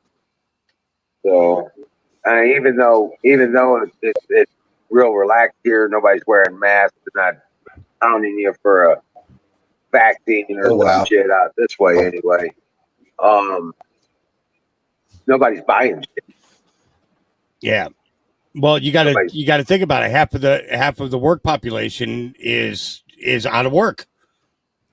You know, and another quarter of that is just surviving on unemployment. You know, right. So that's kind of crazy. You know, to think that only a quarter of our population is actually working right now, and they're trying to throw us back into more of them lockdown thingies. A lot of these people that aren't working because they choose not to work. There are shitloads of jobs available. Oh, absolutely, shitloads. It's but what you want to know what the most often statement that I get is, why should I go back to work when they're getting ready to shut it down again? I'm a fucking recruiter at a staffing firm. Mm-hmm. Well, I'm in Oregon. Or I, either that or they require it. I'm in a blue state where it's so fucking communistic. It's like we got people in Oregon, in Portland, who won't even leave their house because of Antifa and BLM. There's another big factor in there too, and a good percentage of them won't take jobs that require the vaccination. Yep. Yeah, and I gotta call my job that I'm starting Friday, because if they're gonna require me to vax, I'm quitting. See, that's exactly what I'm talking about. Mm-hmm. Yep. You ain't fucking jabbing me, motherfucker. I mean, cuss. What really scares me about it, because, it's like rolling the dice right now, and the odds ain't looking good for the people trying to roll the dice. Yep. Okay. $110 plus it's free delivery. I was international tech. Okay. We're talking satellite communications setups. We're talking fucking laser communications, shit like that kind of stuff I ended my career with. These fucking people. I'm in Oregon too. Okay. Won't hire somebody who has the vax. Hey, what's up, battery? Because they need those people in power plants, space communications, stuff like that. They won't. No, you're not going to come in here with the vax. They kind of either they get it or they understand the consequences of the people taking this vax, and they're already issuing policies like everybody who works for us that got the vax has to be replaced in the next 3 years. Period. Who's in Oregon besides me? I am Hawk. Oh, okay. Yeah, I'm in Milwaukee. Hey, Hawk, okay. Yeah, I lived in Portland for quite a few years, but I'm out in Sheridan now. Got a 30-acre farm out here now, so nice. Much better than being in the city, especially with all that's going on there, And the thing is Milwaukee's just on the outskirts of Portland, so I'm sure you guys are getting residual effects from what's going on there in town. We've had BLM marching down McLaughlin. Well, that's and River Road. They got the seniors out there to hold up signs. What the hell? That's kind of stupid. I want to see them wait a down minute. my road. It's supporting or not supporting? In support. Oh, yeah. That's more pressure than it is honest portrayal. You know what that is? That's protection racket right there. That's exactly what that is. Yeah. Well, we had some fun with Antifa on Sunday.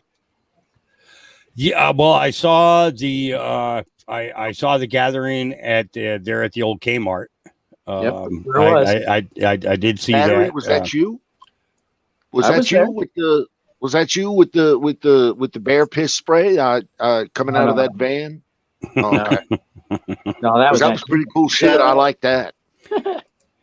Antifa started spraying out of the van, and they were trying to run down some of the people, and they put a stop to it quick. Yeah, it had flat tires. before before I finished watching the video. All the tires on it were flat. Somebody went around and flattened all their tires. They just moved the van today. That's just today. Was it a day or two ago? That was Sunday. Now, and let me tell you, people, that is not weed that is doing that to those people. Okay, right now, that is not cannabis. It's called SSRIs. Yeah. Oh no, that's simple stupidity. Because they took and I'm telling you, as soon as they decriminalized heroin, meth, cocaine, barbiturates, everything, they decriminalized all drugs in that freaking city. Okay, I'm telling you, you could be sitting there in the park snorting lines of coke while people are walking through there with their children. You know, that is not a sight that I think that any child should be exposed to, much less in a city park. Okay, they're trying to make it to San Francisco. You take your kid to go to the bathroom and you got some nut in a toilet shooting up, you know, dropping their needles and everything else while your children are in there going to the bathroom. Yeah, you know, that's not good. Yeah, it's just and they wonder why we cap these motherfuckers, and people wonder why, you know, those of us that conceal carry want to fucking put a bullet in the head of these people. Mm-hmm. Why do I hate these dumbasses so bad? Here's why. Just like you said, Mr. fucking strung up needle guy in stall 1 wants to molest my child who's going in to use a public fucking restroom, and I have to kill him. Mm-hmm. It's just that, I mean, I have to. It's not like it's like I have a choice there. Right. Yeah. Spike in the neck kind of moment. Exactly. That is clearly a spike in the neck moment. Yes. That spike in the neck. Well, it sounds right. I just killed a bug that was crawling on my arm. I just heard. Well, look at the bigger picture of this. They're running protection rackets. From what I can understand, they're running protection rackets. They're running drug rings. Okay, they're dealing these drugs to these people. They're not just making. They're making. Yep, the CIA and the government are more involved with the drug trade than people can possibly imagine. Oh, they are the drug trade. It's 100%. They are the drug trade. Are you kidding me? Oh, speaking of the government, we were talking about the federal marijuana or whatever. I'll be right back, guys. You're breaking up so much, Apex. I can't make that work. G13 was one of their originals. I actually have a cut of the original from that. The plants that came from that laboratory. So it's a refresh. I'm hardline then, bro. Trying to connect to your phone. Well, the laboratory was robbed back in 1977 in November of they don't really know how the story goes, but the story that I have been told from sources directly connected was that they had hired a student. A bike club hired a student to go. They paid for his schooling to go and become a lawyer for the club. Okay. Oh wow. Well, while he was there during the fall vacation period, he wasn't going to travel all the way back to Oregon in order to.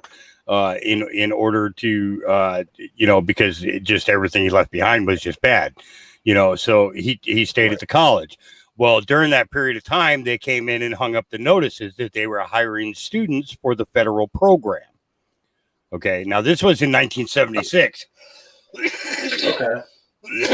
The notice said that Welcome in, Holden. The notice said that second-year students could apply to have all of their student debt removed by working for this program. And so the club told them, yeah, you sign up for that. Well, Thanksgiving weekend came and everybody went home. So they go home from Thanksgiving. Back then, you went home just before Thanksgiving and you came back after New Year's, right? Okay. So he was staying at the college. Well, the club found out that he was staying. He had access to he was the only one that was going to have access to the grow houses there at the college. So they arranged for him to be in there and them to get in. And they took 149 strains and put them into a couple of U-Haul trucks. And only one strain survived the trip from Mississippi to Oregon, and this is back in 1977. So you didn't have all this super duper air conditioner and all that other stuff, and Right. So the G13 was the only one that survived, and it stayed with these people until I got a cut of it about 9 years ago, because I made RSO for one of their moms, and it cured her breast cancer. And and you notice I said it cured her breast cancer, not me. Right. I didn't have anything to do with it other than making the RSO. Okay, that's the only thing that I had to do with that. Okay, but she survived because of that, and the club came and they gave me a cut of that plant, and they told me to never sell it to anybody, but to produce it for patients the same way that I did for their mom, and that's exactly what I did for awesome. for all these years. It was they understood the value of a life.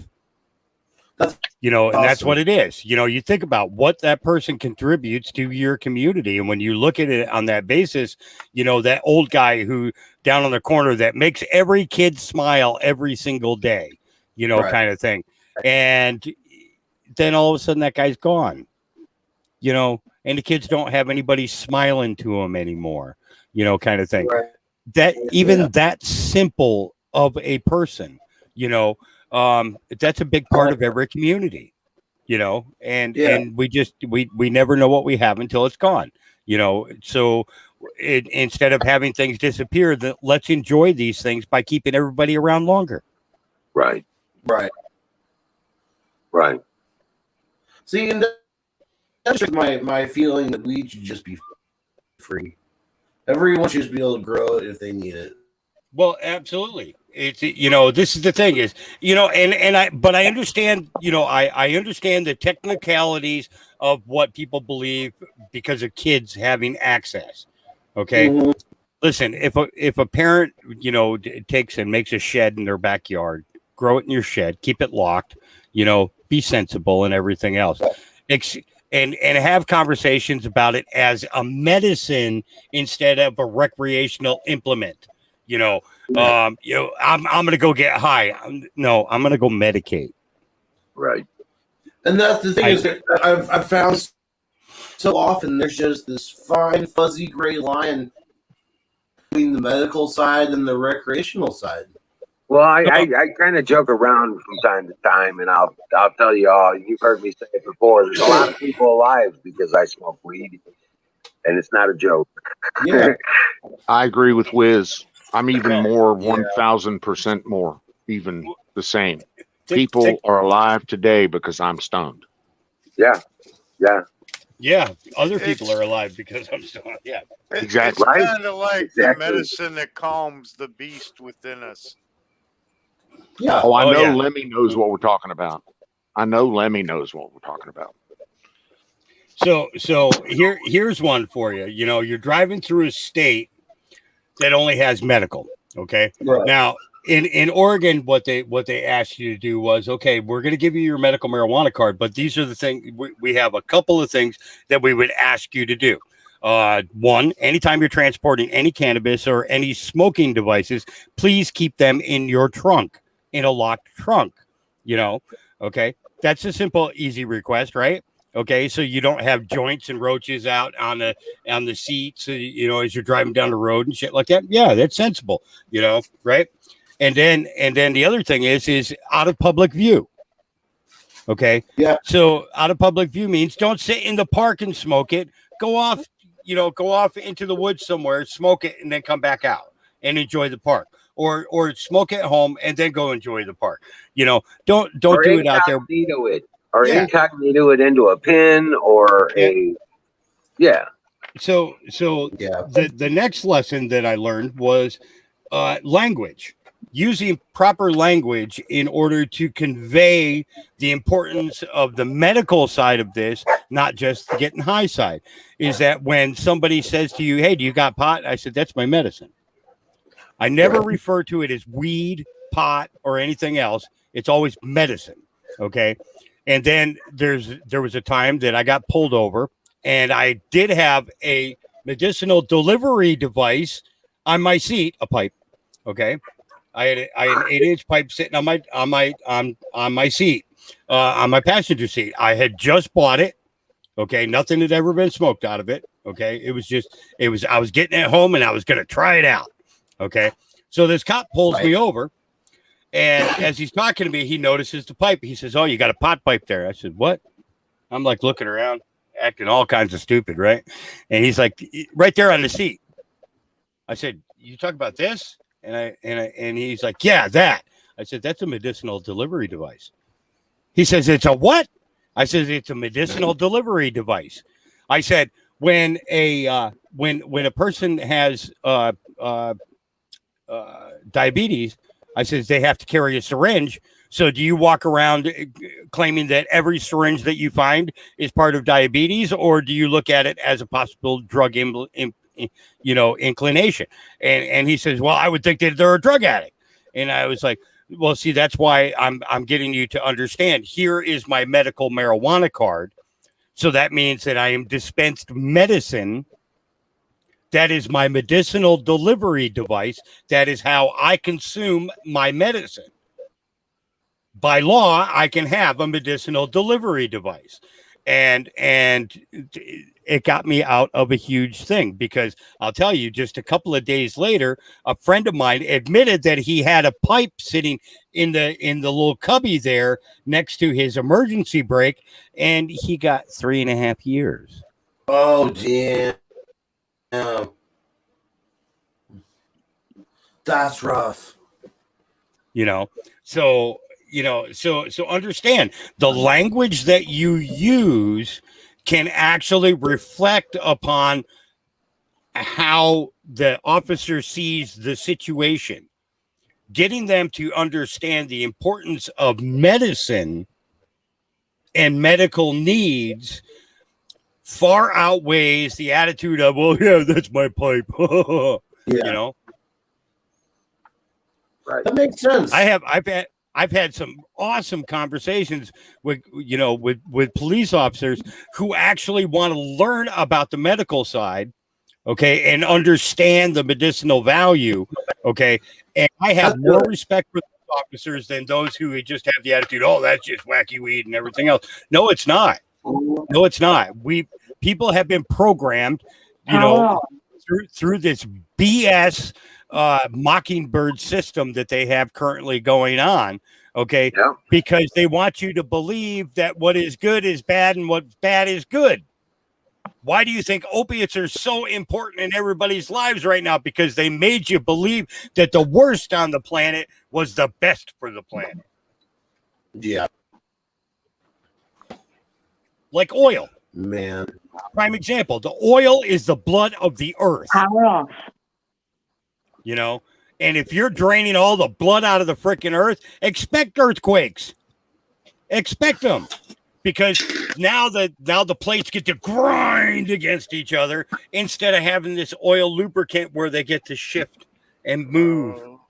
You think about the ice, like up at the Bering Sea and stuff like that, about how, the different plates and different levels of that ice shift and things like that, right? And they crash against each other and then create a mess and everything else. So if the blood of the earth is in the earth and you've got this smooth transition, then you don't have no global warming. You don't have earthquakes going on. You don't have, oh my God. What did I do? See that makes sense. No, it doesn't. What do you mean it doesn't? Henry Ford developed a fuel that was capable of producing 29 miles to the gallon from hemp. It's okay. That's Lemmy. It doesn't have that. He's your house. Is he razzing me? I hope so. He's like out of it for the most part. Does he need to smoke a bowl with me? Let me come back. Let's smoke some weed. Let me come back and smoke some weed with me. Come on, man. He's out. He's toast. He's done for the night. I think. Yeah. He was falling asleep on camera. That's why. I talk too much. I'm sorry. No, no, No, it's good information. Power's off, so she's not able to get on. But I just told her that this is a great example. The show tonight, at this point, and everything is just. This has been a really good show. Yeah. Absolutely. Where'd Don go? I don't know what the street racers are doing. Not sure. I don't know. But yeah, we were just talking about what I'm going to do with these. Right now, I was just going to cut them and stick them in pots. For some of the offshoots. Right. And just go from there. But yeah, I don't know. I'm like I said, these guys, they're geniuses when it comes to this stuff. I'm just okay. I cut it, stick it in the dirt. Yeah. Yep. It's, see, like I know the technique and the process behind, doing different crosses and stuff, and just crossbreeding, and it's just I'm almost to the point where it's like everyone's doing that, and it's just muddying up the waters, so to speak. Yeah. And it makes it difficult because if you got a strain that actually works for seizures, or you got a strain that works for diabetes, or you got a strain that works for particular types of cancer and things like that, you're actually ruining, the medicine side of that, and they're going to regret it later on in life when they do have something that comes along that they could have used that strain for, but no, they had to let it get all muckered up and everything else. And, but it's guys like me who are going to hold on to genetics and keep them around for as long as possible, that are going to keep going because of the fact that we care about your life more than we care about the profit. Right. How you doing there, big boy? That's the way to do it, really. Dang, your dog's tail is a club. I can hear everything hits the floor. Jelly bean. It's like, that's Jelly bean. That's Grandma. Yeah, they're all over the place. We got right now. We have 14 shepherds on site right now. Oh wow! So, yeah, it's my favorite is my little white one, Gabriel. He just turned 8 weeks old. Hang on, I'll go grab him. Hang on. Hell yeah! I want to see this puppy. Yeah.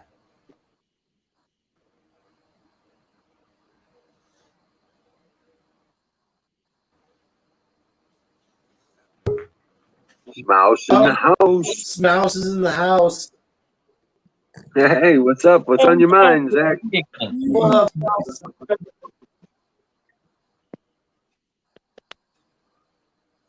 Oh, check out this pupper. Master Smouser. There you go. He's awesome. And then the jealousy starts.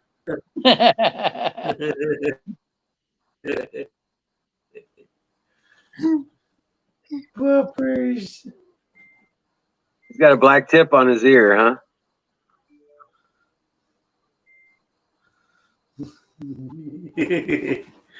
Aw. Oh, that is awesome.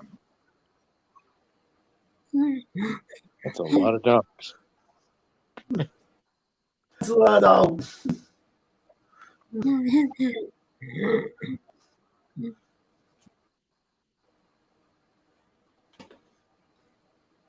Yeah. Yeah, Portland Yes. Andy covers all the street racing. He's there actually filming it for YouTube.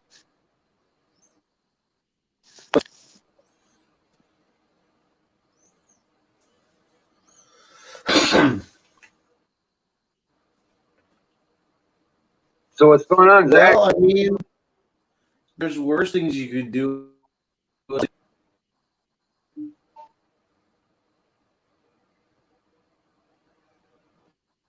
Oh, leafy greens on my TV. Yeah. That was a Hell yeah.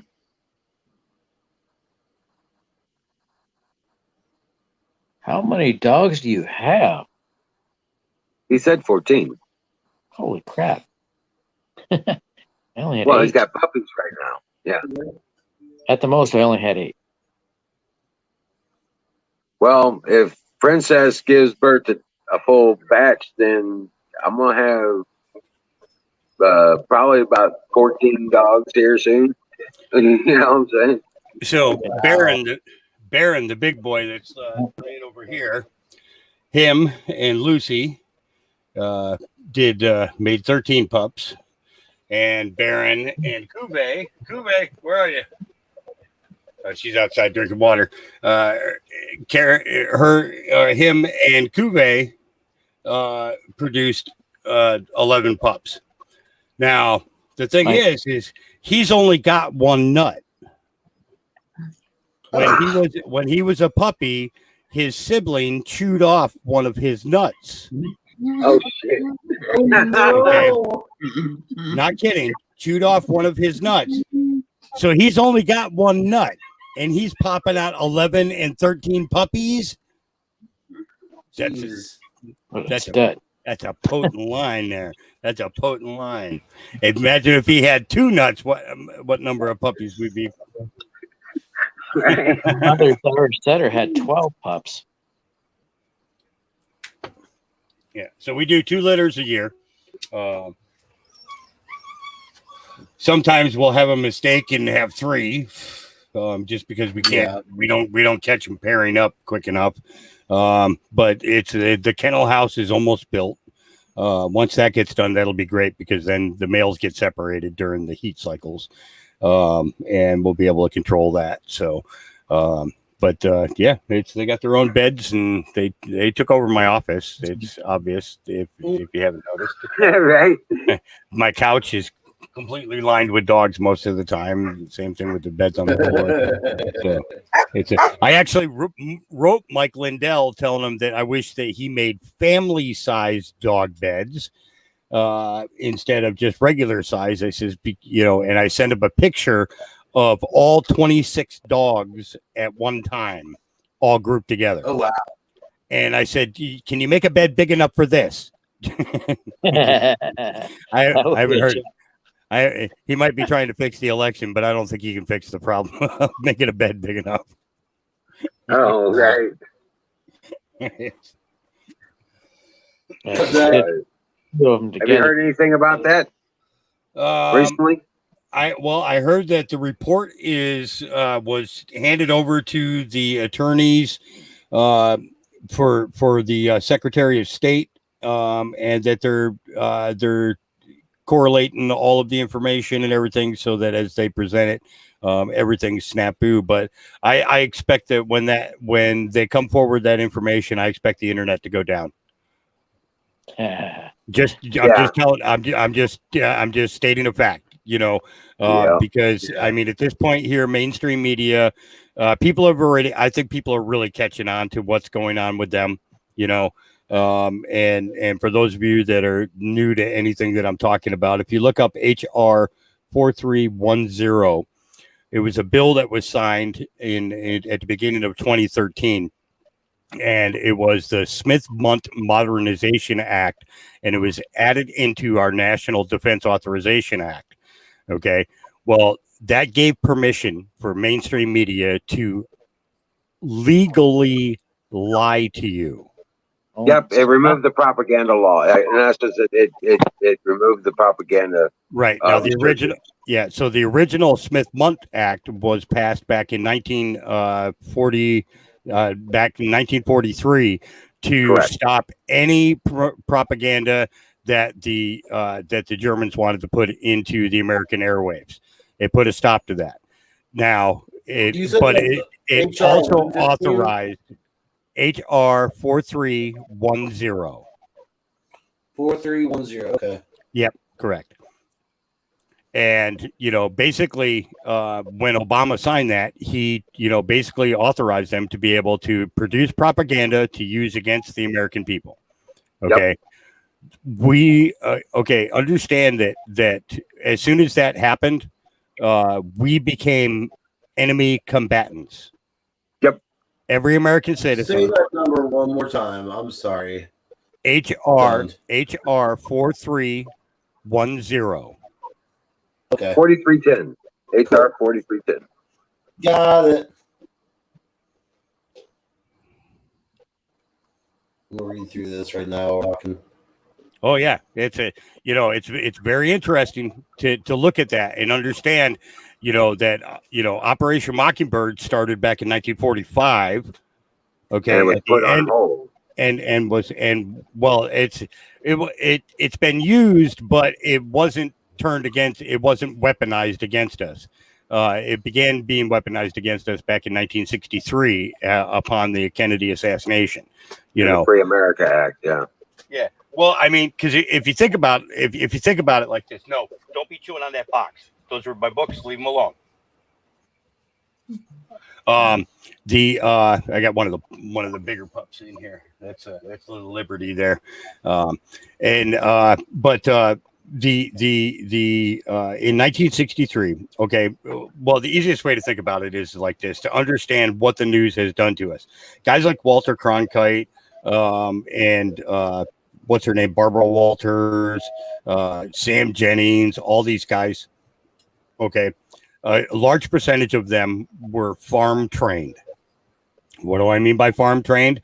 If you're training spies or tools that you want to use in a specific industry, then you send them to the farm. Okay. And it's basically places like Quantico and things like that, where they go for the farm is where they go to learn their insider job. Okay. How to spy on companies, so on and so forth, how to become anybody, anytime you want to be, spies are spies, what you see in the movies, you may believe is not real, but in all actuality, a lot of these guys live those kind of lives. Okay. Alter egos, you think it's an alter ego, but it's a multiple personality disorder, but in fact, they're trained to do that. So you take these guys that are trained for this, and that's where they go. They're trained by the government at the farm, and then they're released to whatever industry they're going to, or whatever mission they're sent on, so on and so forth. And a lot of these guys were news people. So basically, they started lying to us in 1963 upon the assassination of John F. Kennedy. Okay. And then throughout the years, we've had multiple events that have altered the course of every single one of us, because of, no different than 9/11 and so on and so forth.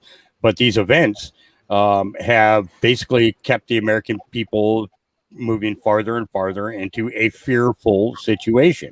These people feed on our fear. Our fear actually gives them a greater strength and allows them to be able to manipulate even farther, they told us what they were doing. They told us what they were doing all along. The thing is that we didn't see it.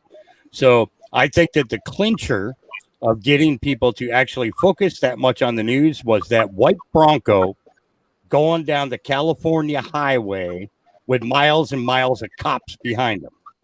Do you remember that? O.J. Simpson? That's when CNN and Fox and MSNBC and MS, all those big broadcasting stations that are news 24 hours a day. That's when they got, you took the hook. You took the hook. Okay, because you spent, the next couple of weeks of him being arrested and everything else, and then you spent the next year and a half watching the trial. Yeah. All this other stuff was going on, but what was everybody doing? Watching the trial. Right.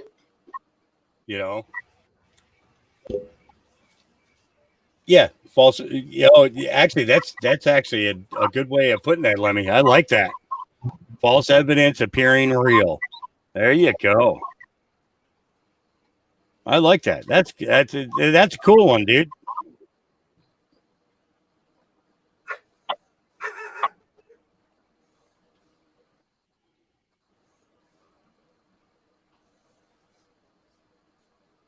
Yeah. I'm a firm believer that Trump will be back in the seat of power by the end of the year. I'm not going to go that far. I'm thinking that I'm thinking that we're going to see drastic changes coming up very, very soon. Now don't get me wrong. I support my president because I believe that he won. Right. And I believe that there has been voter fraud going on in the state of Oregon since they started the mail-in ballots. Okay, Oregon was the first state to do it. Oregon set the precedence for them to do that. So how many years in Oregon have our elections been messed with? Right. Might just find out the state is actually red, not blue. Right. Like California. But the thing is that we have problems on both sides of that fence, though. It's not just Democrat. We have problems on the Republican side too. And I think that this two-party affiliation is what creates animosity in between voters, and that's why a lot of people don't even get involved in politics. Get rid of the two-party system. How about just the American people? Right. Exactly. But that's just me, I'm just a stoner, Hey, well, here. Now, the argument usually boils down to what are they going to do? Worst case scenario, kind of usually. Well, we have evidence that they're getting ready to crash the central bank. We have evidence that they're getting ready to crash the central government. Yep. Okay. If both of those things happen, well, that's going to be a dark day for the time being. Yeah. It's the idea of being able to build a stabilized government for the people, by the people. Right. What they're going to find out is that most of our society can handle not having a central government enforcement agency. Oh, absolutely. Absolutely. This is the thing is like, if we didn't create situations where crime had to be a way of life, we wouldn't have no crime. Correct. In the native culture, if you didn't have a home, they built you a teepee. If you didn't have a family, they took you into theirs. If you didn't have a pony, they gave you one. Well, things like that, of course. It's the idea that it's community based. It's okay to have a guy in town that grows weed because he can take care of the medicinal side of things. But right. at the same time, we still need the farmer down the road growing their vegetables. We need the guy down the road who grows hay. We need the guy down the road who raises cattle. We need the guy down the road who raises sheep. Resources. Yeah, right. Yep. So you build your resources for your community, and once you have that, then at that point then you as a community make decisions for your community instead of it being state by state by state by state. And it's like you cross a state line and you got a joint in your car. In one state, you were perfectly legal, but because you have the joint in your car, when you cross into Idaho, it's 20 years in prison. Right. Okay, but what I was getting at is that shit's gonna get ugly. Shit's gonna go crazy. But there are plans in the background by patriots unseen Oh yeah, to restore. absolutely. I don't know if you're familiar with the efforts to restore the original de jure government of the Yeah, United States of yeah. America. It's before the 1871 inception Correct. of the corporation, United States of America. See, this is the thing that people don't get is that before 1871, it's United States for America. Correct. Okay, the word It's a republic for the United States yeah, of America. exactly. And now and this the thing is that corporation that took over in 1871 went bankrupt. Correct. 3 times they went bankrupt between Right. 1871 to 1933. Okay, and they did not Yep. close out that bankruptcy until 1999. A guy by the name of Russell J. Gould went into the UN with a quantum grammar, a quantum banking system. He had to have a banking system. He had to have a quantum periodical table and everything else. And he rescued our Title IV flag. Okay. Right. So we, as the Republic for the United States, okay, are being ruled by foreign dictators on foreign soil. Under a corporate construct. Exactly. That went bankrupt. So they've been stealing our money since 1999, folks. They have been stealing your money. Every tax that they lay on you, everything. And a lot of people don't understand this when I say it, but their books ran out on the Fed. The Federal Reserve's books ran out in 2013. Yeah. Rothschilds. The Rothschilds are out of the country. They're out of the United States. They're now. done. The central bank will never come back. Their investment plan has paid off graciously, and they're stepping the fuck out. Yep. It's so we're going to end up going to the rainbow currency, which is going to be a hell of a lot better. It's backed by gold and silver. And platinum and palladium and all the other precious metals and stuff. So, and that's where we need to be instead of our dollars being valued at 23 cents on the dollar. If that. Yeah. I mean, why do you think prices went up for gasoline and everything else? Because our dollar is failing. Yep. They pulled that market spot as soon as fucking Biden put the kibosh on the leases. Yep. And they're still bitching about it. Yep. Because those contracts were signed well before he did that. He cut the.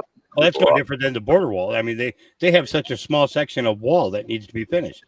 Small section. Get it done. Get it done. How about we as American citizens go down there and just say, "Hey, we're putting this thing up. Here we go." Right. No, don't pay me. I'm coming to volunteer. Let's get this built right now. Let's get it done. Let's end the border crisis right now there so that we can focus on. Well, there was a judge that ruled that they have to still they remain in Mexico things back and forth. Yeah, I saw that. But the thing is that the enforcement of the order that the judge gave when he said that, that the federal government still has to pay these contractors the full amount of the contract, but we're not getting the wall. Why are we spending money on something that we're not getting? Let these guys get that job done. We get, it's and the thing is I've worked with concrete. I've done a little bit of steel work, not a whole lot, but I've done a little bit. I know how to swing a hammer. I know how to swing a sledgehammer. And I know how to mix concrete, pour concrete, and I know how to slap a level on things. So, hey, come on, I'll give you a hand throwing this thing together. Let's get this done. Get that done, because I'll tell you what, when a brother in Texas calls me and says, "Hey, man, I don't know what's going on. I think I might might even have to leave Texas. And I'm like, what's going on? He says, man, El Paso. He says, they're just getting ready to take all these refugees in, and they've been flying people into our airport like crazy. He says, we have more Hispanics coming in by air than anything else. And he says, I just don't understand it. I don't understand what's going on. He says, I think I got to get my family out of here. We've had kids disappearing out of our city, It's you're open, you're wide open to child trafficking and everything else. Because why? Because the freaking border's not finished yet. Right. And you guys got like Beto O'Rourke down there.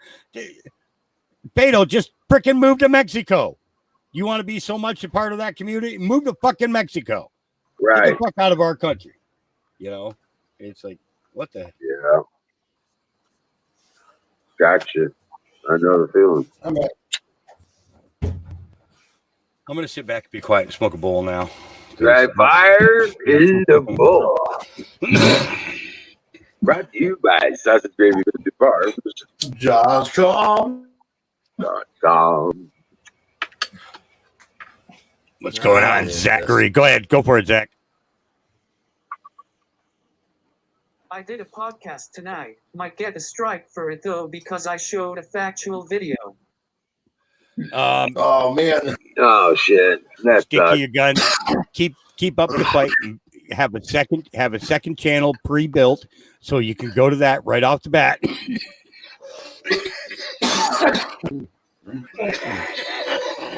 Yeah, just build that into your startup plans. That's what we did. Yeah. Yeah, we have several channels and different platforms and stuff like that. Just sitting idle, waiting to get kicked in, just in case.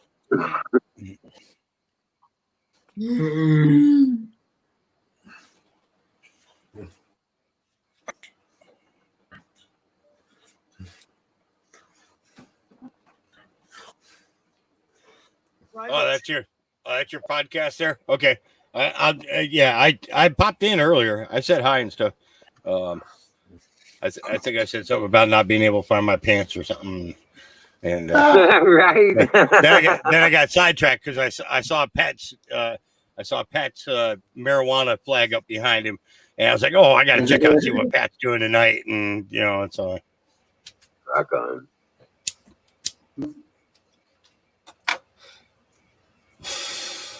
You know what time it is, don't you? It's time for pie. Well, it's always 4:20 here. I took the batteries out of my clocks.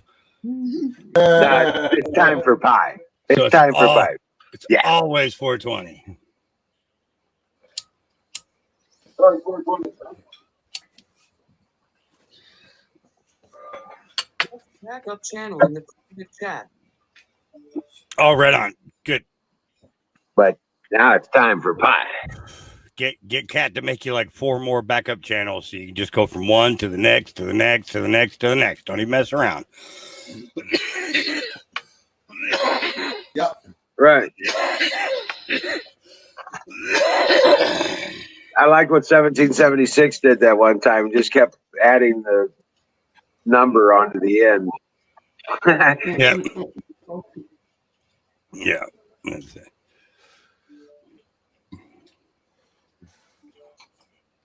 Yeah, but I look up at the clock and it always says 4:20. Like, okay. I have a grandfather clock. Is exactly that.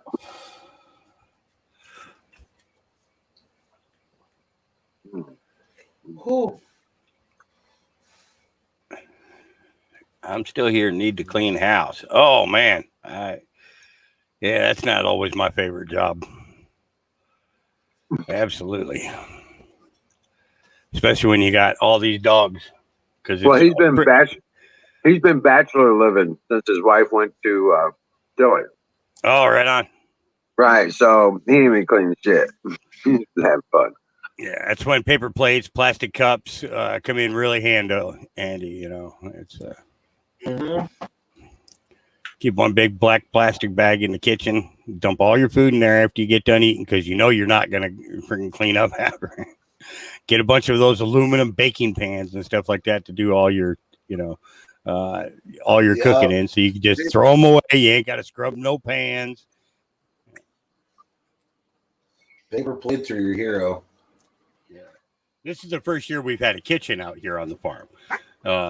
My kitchen was outdoor before, and I had a microwave out there. I had one of those little itty bitty pizza ovens out there, and I cooked outside while living in this building in a porta-john.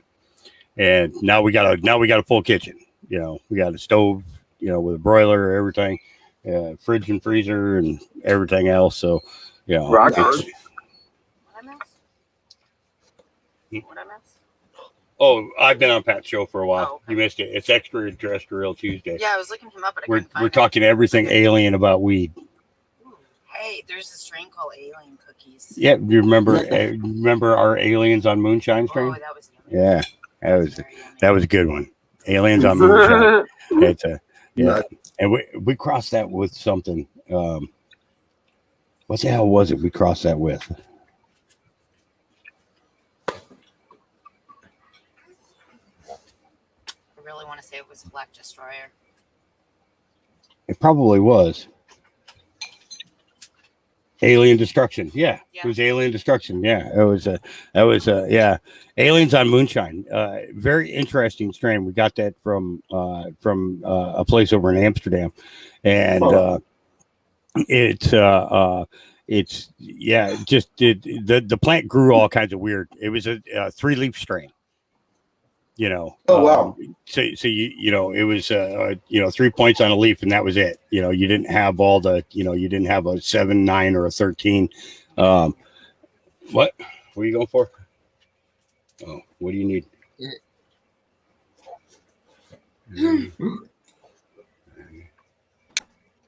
Oh yeah. No chicken? Why? That's what hot water's for, to wash your hands. There's gloves in there. No, there's not. We've used them all. Oh. And I forgot to say something earlier today. Is the chicken? It's all thought out and Yeah, it's all everything. thought I'll come in there and chop it up. Okay. All right, I got to go chop chicken, guys. All right, man. I got to go chop chicken for the dogs. So yeah, they get a chicken. Each dog gets chicken breast mixed with their food every night.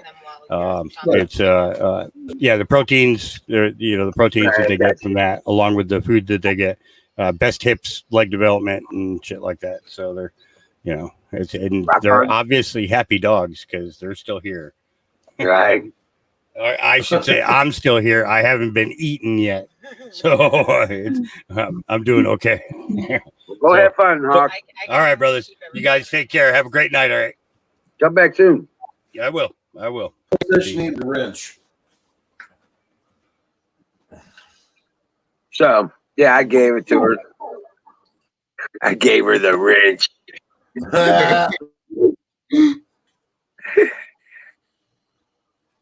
Oh, shit.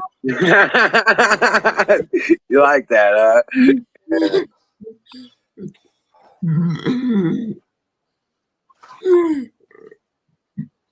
Whew, Reaper sauce. My Rock on, Hawks. Oh, man. I tell you what. Fire in the motherfucking boat. yeah, that should bring things down.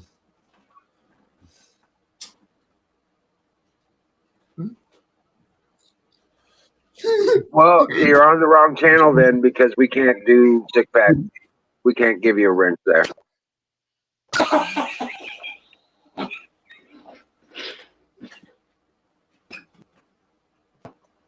Oh.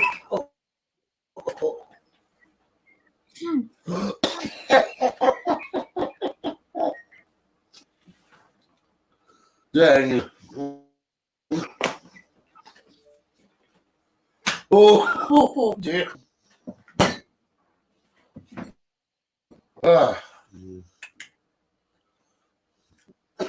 That was good. Yeah. Blueberry pie. That was so good. Oh man. I'll be right back. I got milk, so I'm gonna take me a big old swig of milk. I'll be right back.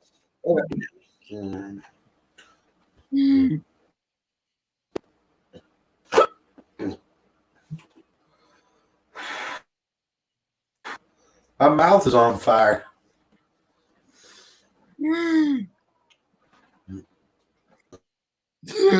Reaper Morte.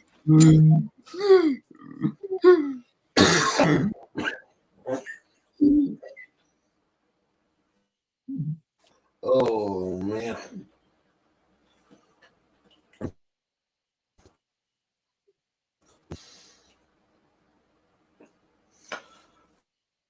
I've been doing this weird thing here. It feels like my muscles are just stretching apart. Oof, it hurts. And I do a lot of coughing, so you can only imagine. Oh, even belly laughs hurt.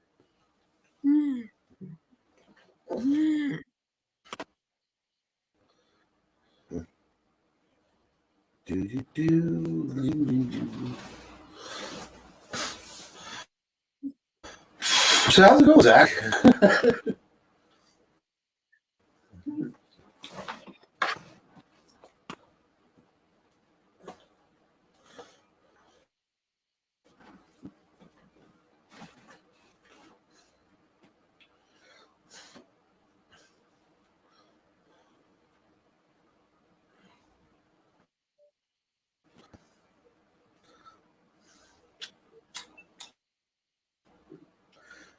Yeah, but that's battery.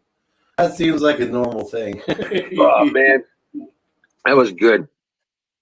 And Princess is here. So she's like, "Where's my eggs?" Every time I come in, I get eggs, but you can't get eggs.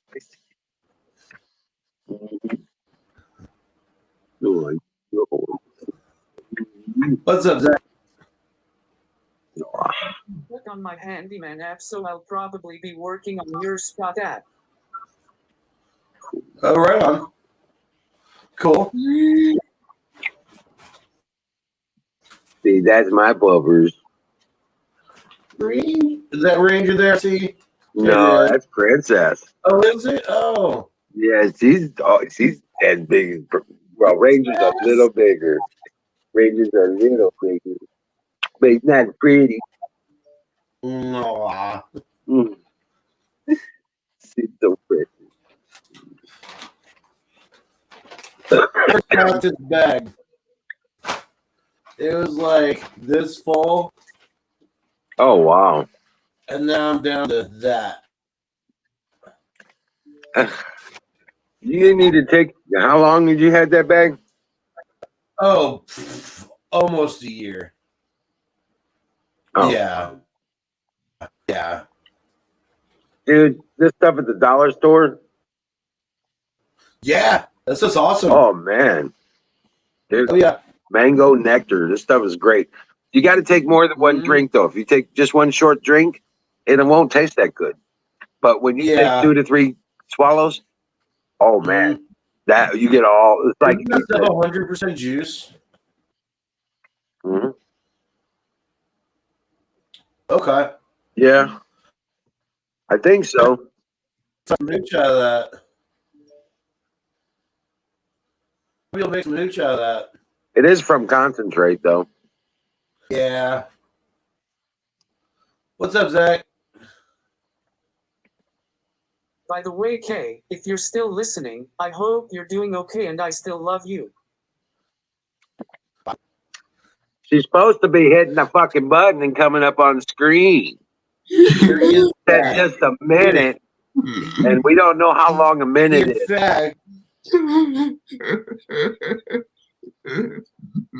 Right. Yeah. We don't know how long her minutes are these days. She's been out of the picture for a while.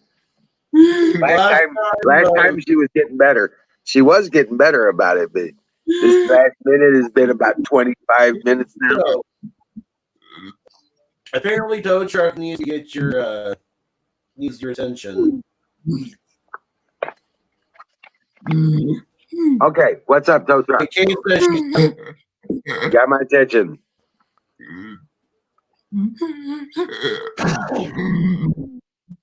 Thank you.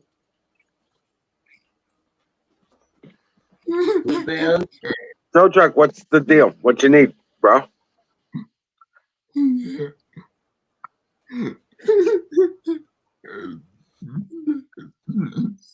Sorry, I've been getting my dogs and drinking milk and eating pie. Did you guys really ban battery? No. Not. I didn't see any link. No.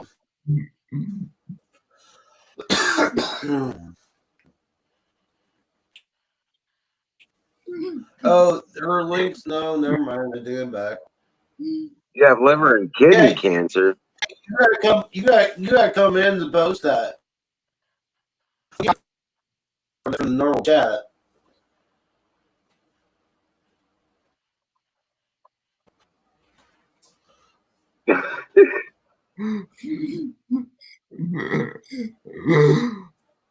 Oh no, tow truck. That's crazy, dude.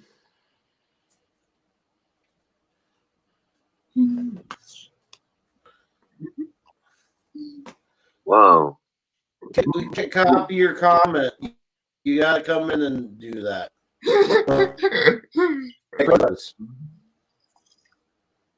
Yeah, you're gonna have to.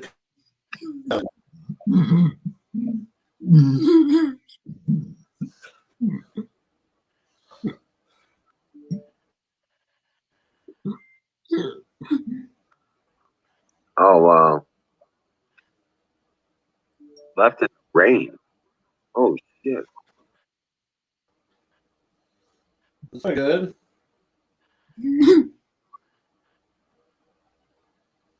Wow, dude. There's Kay. Hey, Kay. I'm glad I waited a minute. Okay, I'm gonna straight up say it right now. With the in your eyes, You completely broke up. You said, myself. Sorry, hold on. What the hell? Apex, you completely broke up, dude. You said I'm gonna say something right now, and then it went. That's on your end. I'm hard No, on the internet. you're breaking up on my end too. No. No. See, I come around and all the shit just starts going bad, guys. No. Apex had this problem long before you came in. I know. And he's had this problem for a while. The last few nights have been stupid like that. Oh, me. Yeah. All right. Yeah, so got it on screen share. So what's on this? Okay, you screen share this thing, and yeah, because I can't. I didn't see a link or anything. I can't give you a moderator. It's just a short. It's just to send people over here. Oh, okay.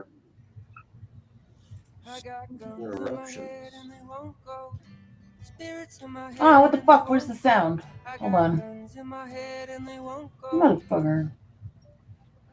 I hear it. You do? Yeah, I heard music. I heard some music. Yeah. No.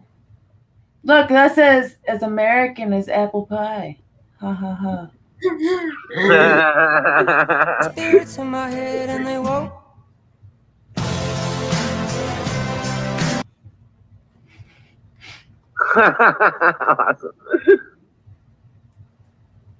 That's cool. Oh. Yeah, I could upload that to the Twitch page, and it could be the Twitch page entry thingy.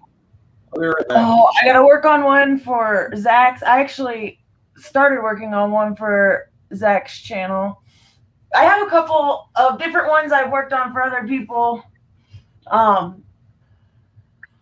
But I like that short thing that they have because it's really easy to just make a quick little video, and if I get them all pre-done, every time somebody goes live, just go re-upload it. Okay, well, I was just thinking we could take that short like that, and just make the video for the entry when people come to the page if there's no video live. You know what I'm saying? Oh yeah, you can do that too. I can put it on Drive and send it, or however you want. I don't know what file sharing stuff you use, or if you can put it up and send me a link, I'll yeah. Google Drive is what I use the most.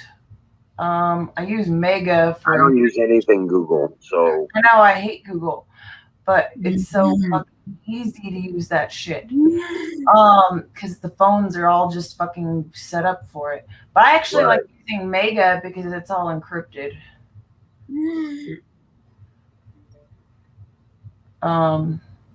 So what files sharing service do you prefer? I don't have a preference. I don't know. Just not Google. Okay. Yeah. I mean, I could, if you can send it to me, if you could, well, that's true. How big is it? Oh, it's small. I don't know if you have YouTube Premium either, but YouTube Premium lets you download. What is it, an MP4 or MP3? I can make it whatever you want. Well, whatever is compatible with the Twitch. MP4 is video file. MP3 would be audio. Right. I was wondering. Yeah. I can just I don't know if they use TIFF or what. You know what I'm saying? Right. I don't know. I'd have to check that out. But I've never uploaded a video to Twitch. You know, I've never uploaded a video to Twitch either. I really So don't. I'm not sure. It's not very friendly with Android. Right. And So it's not iPhone, so cannot stand iPhone. Maybe, kinda, sorta. We hear you. Maybe. Does that work? Bit choppy, but you're there. So there's that. It's still a little choppy. Yeah, it's getting better though. Just a little bit. Okay.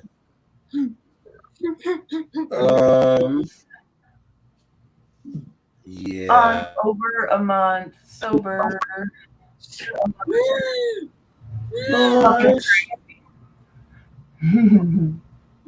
Like a month sober? Congratulations. Yeah. Well, I mean, from booze. I like my weed, so I'll never. All right. That's up, wherever you need to be. I think it's a great idea.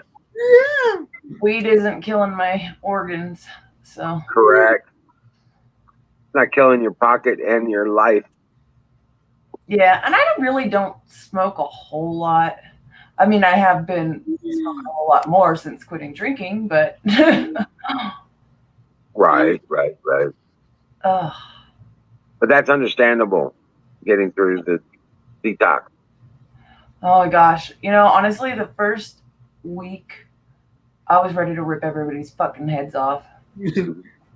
And then now I'm realizing how much I used it for like panic attacks and anxiety and shit.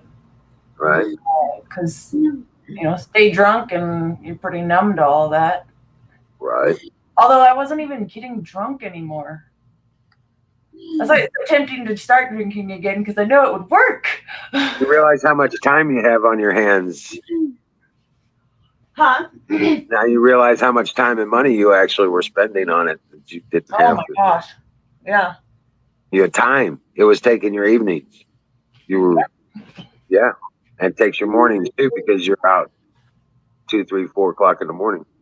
True.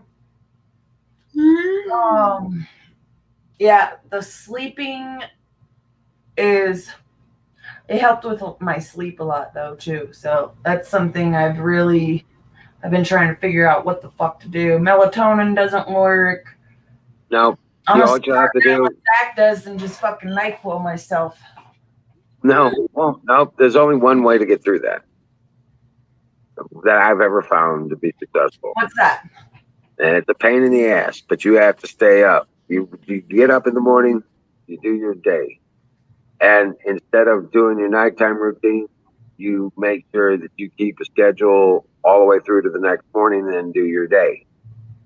I kind of do that anyway, though. That's the problem. Then at that evening, you go to sleep at the time you want to go to sleep, not at the time you're tired, because you're going to be tired as shit. Right. You're going to want to go to bed early. Don't do it. Well, I didn't sleep at all yesterday because I had to deal with all kinds of crap. So maybe tonight might be you can take a short nap in the morning just before you go to work, but you have to make sure you can get up because otherwise you're going to stay sleeping. Yeah. Well, yeah. If I fall asleep, if it's past and you'll have to force yourself to wake up. Right. Yeah, if it's past 9 o'clock in the morning and I go to sleep, I will sleep through the fucking day. Yep. But you have to get up and you have to hit the shower and wake yourself the fuck up and then work your day. But and then go to sleep that night, that second day. And when you want to go to sleep. And once you do that, wake up the next morning, you make yourself get up. By the time you go to sleep the next night at the time you want to go to sleep, because you're still going to be tired. You're still going to be tired that third day. Right. But at the end of that day, you go to sleep when you want to go to sleep, and you won't have to take any medications. You wake up at the time you're supposed to, and within 5 days, you'll have that routine, and you'll be able to keep it. Yeah, see, I miss having my routine that I had in Baton Rouge because it was like, I mean, I would stay up late with you guys doing the streams and stuff, but, you know, I was usually asleep by 2 or 3 in the morning. And then I got up every morning at 5 a.m., fucking made my son food, packed lunches, all the... I suggest you don't smoke any weed when you try to do this, except for when you want to go to sleep. Right. I don't know, though. Weed doesn't really affect me like that. It will when you're drastically tired. Valid point. Because you'll get comfortable and you'll forget and you'll... oh, trust me, I know. And don't smoke weed until you want to go to sleep. Okay? Because if you smoke weed, it's gonna, and you get your buzz, you're gonna, and you relieve yourself of the stress and the pain of the day, because it's been going to be stressful, and then you turn around and, you know, you're going to go to sleep immediately. Right. Probably within about 10 minutes.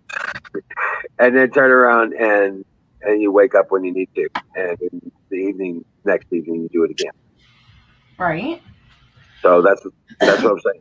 And then once you do that for a week, like I said, 5-7 days, you'll be able to keep that routine until you change it. Sometimes we change it. We don't even realize it. Oh, I'm going to hang out till 2 o'clock. Fuck it. I got energy for this. You know what I'm saying? Yeah. So, you know, no, don't do that. You have to set yourself. And I've got myself set for midnight to 6 in the morning. So. Yeah. See, that's what I would like to do. Cause I miss getting up and watching the sunrise. And now I am like, getting tired at sunrise and shit. Yeah. It's all fucked up. Well, you know what? You could probably help yourself out and reset yourself. Go up and to Oregon up there. I know. Actually, I was kind of really considering it. I might be taking a job in Alaska for 2 weeks. Here in the next week or so. I just have to figure out my transportation because my car is a piece of shit. And I can't fly, so because I'm a domestic terrorist. Right. So stupid. Aren't we all? I really didn't believe it. Like when I saw the thing, and then I did the request for, because it said, it had like a little triangle next to it on, it's just a background check website. It had the little triangle next to it like I was a criminal. And Yeah, it said possible threat detected or some bullshit, and then it made you fill out this whole form, and sure as shit, yep, I'm on the no-fly list.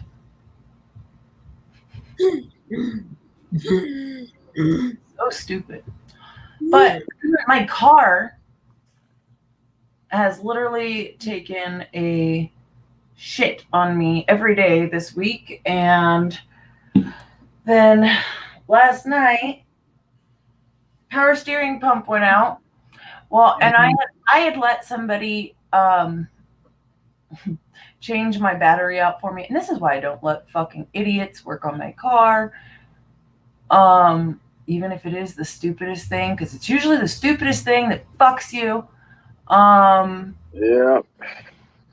A friend had bought me a battery, and whatever, wanted to be the one to put it in, yada yada. And well, he left the pliers in there apparently.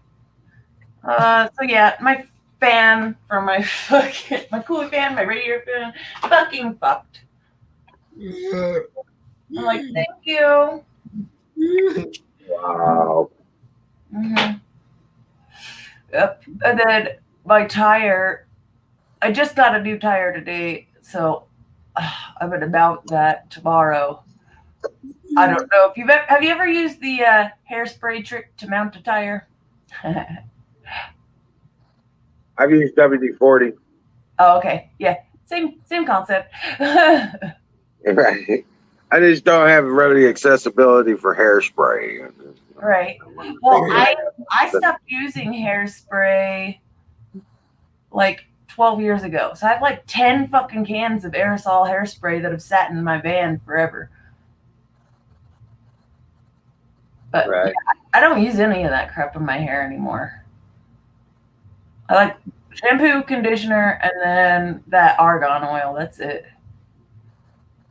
Well, I was just thinking, you were headed up to, I thought you were actually up there, and that's why you were out of the loop. Yeah, out of the loop thing. No, I've been going through a lot of crap lately. It just seems like shit just progressively. In fact, there's Hawk. Hey, Hi, Hawk. what's going on? Oh, not much. I was trying to promote you, bro. Oh no, I appreciate that. Yeah, Kate, if you ever want to get away from that craziness, you just go ahead, come on up here to the farm. You're welcome. Come up and stay as long as you want. I heard you talking about somebody's cooking earlier, but then I also heard you say that you wanted to eat healthy, and I was like, oh, okay, never mind. Well, no, I listen, no. Understand. My idea of healthy is steak and potatoes. Oh, okay. 5 times a week, Okay. and then pork on the other day, and then maybe fish on the weekends. Kind of thing. And trust me, I do not eat healthy in any way, shape, or form. Hey, I can make some healthy stuff, but yeah, no, my specialties are usually meat based. So yeah, I love fried foods. It's absolutely. And I really don't do a lot of fried food, actually. Dude, I've been picking fresh okra out of the garden and just deep frying it. Yes, sir. Yep. Straight up. Although, everything else. Not bacon wrapped asparagus, because that's just. Zucchini, they don't come in fast enough, man. I'm gonna have to plant twice as much zucchini for next year. I'll eat the bacon. You can keep the asparagus or whatever. Nobody likes asparagus. I don't eat asparagus. It's good when it's wrapped in bacon, I promise. What's up, Zach? I really want to get out of this area for a while. I'll miss you, but I want to. Uh-oh, you cut out. I really want to get out of this area for a while. I'll miss you, but I want you to be living a better life. I agree. Thank you, Zach. I love you. Yeah. I think I'm going to take this job in Alaska for 2 weeks, and that will help me reset, and then I'll have some money to actually make decisions and hopefully a clearer head. Just so you know, Tessa and I did make up after our fight. It got pretty rough, man. I can't believe that it went to the level that it did, but I ain't hit nobody in a long time. Quietly yelling says, "Asparagus is yummy." Oh. Yeah, you can eat all the asparagus you want. That's Jess. It's a. Go ahead and eat your food. Oh. I'm gonna go get my fucking dehydrator from my sister tomorrow and go make some jerky. Oh, there you go. See, we have elk that comes through here. Ooh. Yeah. Oh, hold on. I got a phone call coming in. Hold on, guys. I'll be right back. Yeah, we got elk and deer out here. We have cougar that comes through here.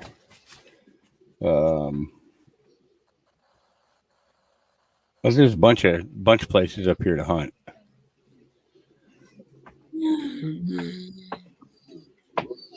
You're right. I won't eat asparagus. Ranger wants a cookie.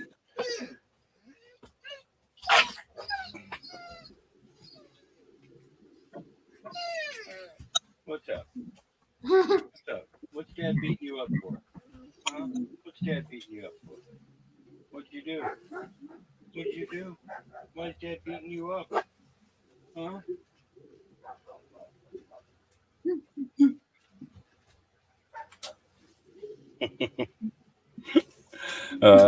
Gotta love it.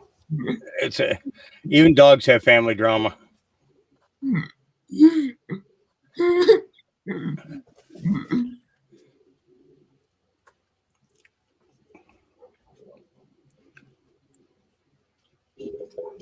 The Wild Wild West in Portland. Yeah, pretty much. That's what I heard. No, is he on? You got a link for him?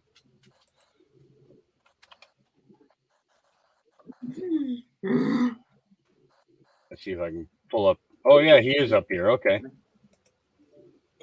Ranger. Yeah. Let's see what he's got. Is he live right now? Oh no, he's just got. Yeah. Yeah, he's not live right now. He's not that I can see anyways. Let's try that way. Oh, and he's got a D live too. I'm back. Yeah, so when Kay gets back, yeah, one of the problems that I have is I can podcast to YouTube, I can podcast to Facebook, but in order to podcast to these other places, I need the info in order to be able to. I don't know how to input the information or find the information in order to podcast to them as well. Because I wouldn't mind, dropping onto a D Live and I think I have a Twitch account from my from playing World of Warcraft. Yeah. So I have a Twitch account, but I just never did anything with it other than my World of Warcraft shit. Get my games through them and stuff. So, yeah, so like our Freedom Book, there's got to be some type of designation that you can put into the StreamYard for StreamYard to recognize that platform. So usually there's like a stringer, like for your YouTube channel to record live and to your Facebook to record live, but I can't figure out those other platforms though. Right. Hey, Hawk, check it out. This is my puppy. This is Princess. Oh, look at that. Looks like he's got some. Zach, what you got going on, bro? That's Princess. She's about to have pups. Is she a golden? No, she's a Anatolian Shepherd. Okay. Yeah. The big Zach's baby. got something to say real quick. Go ahead, Zach. Get a hold of me, Hawk, if you need help.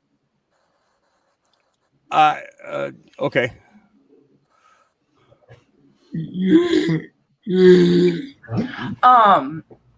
Yeah. I just don't. I have a hard time following instructions. We can help you figure it all out. We'll just do a stream and share the screen and show you how to do it.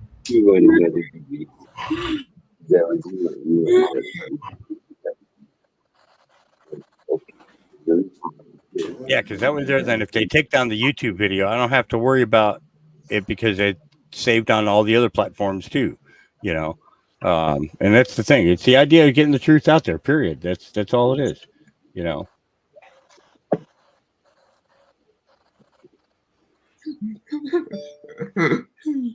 Am I still all choppy and stuff? No, you're fine. No. Okay, cool. This So is I Rage. just have to boost it. This is my big boy. This is Rage. There's the polar bear. Hey, buddy.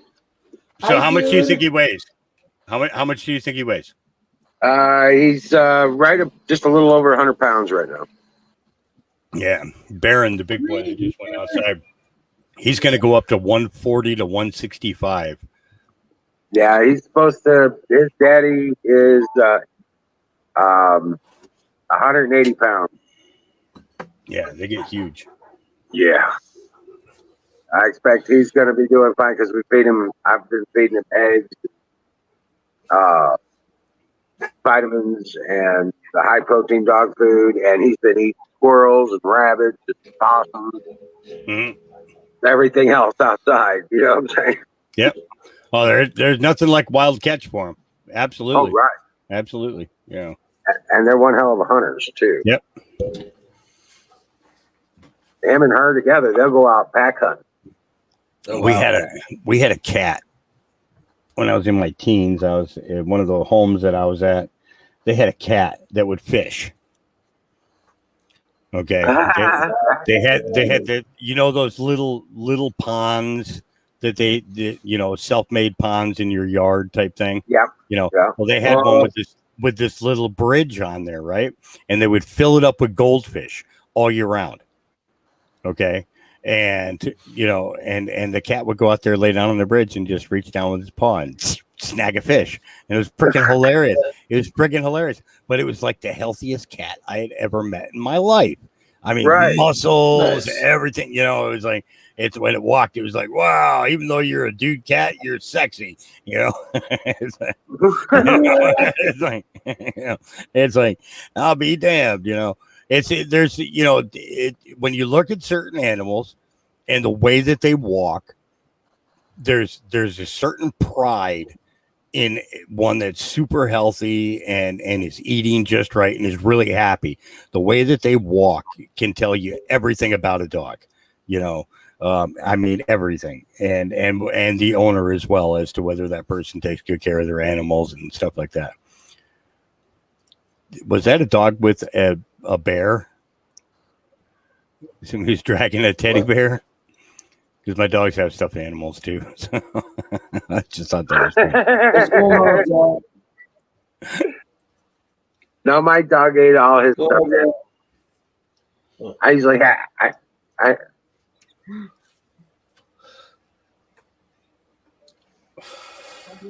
I met another freaking amazing Patriot woman yesterday, and she might be making me her web developer. Right on. Rock on. Is that the one that you sent me the link for? You know what's interesting? I actually was already subscribed to her, and apparently have watched a couple of her videos. So I figure great minds think alike. I like her.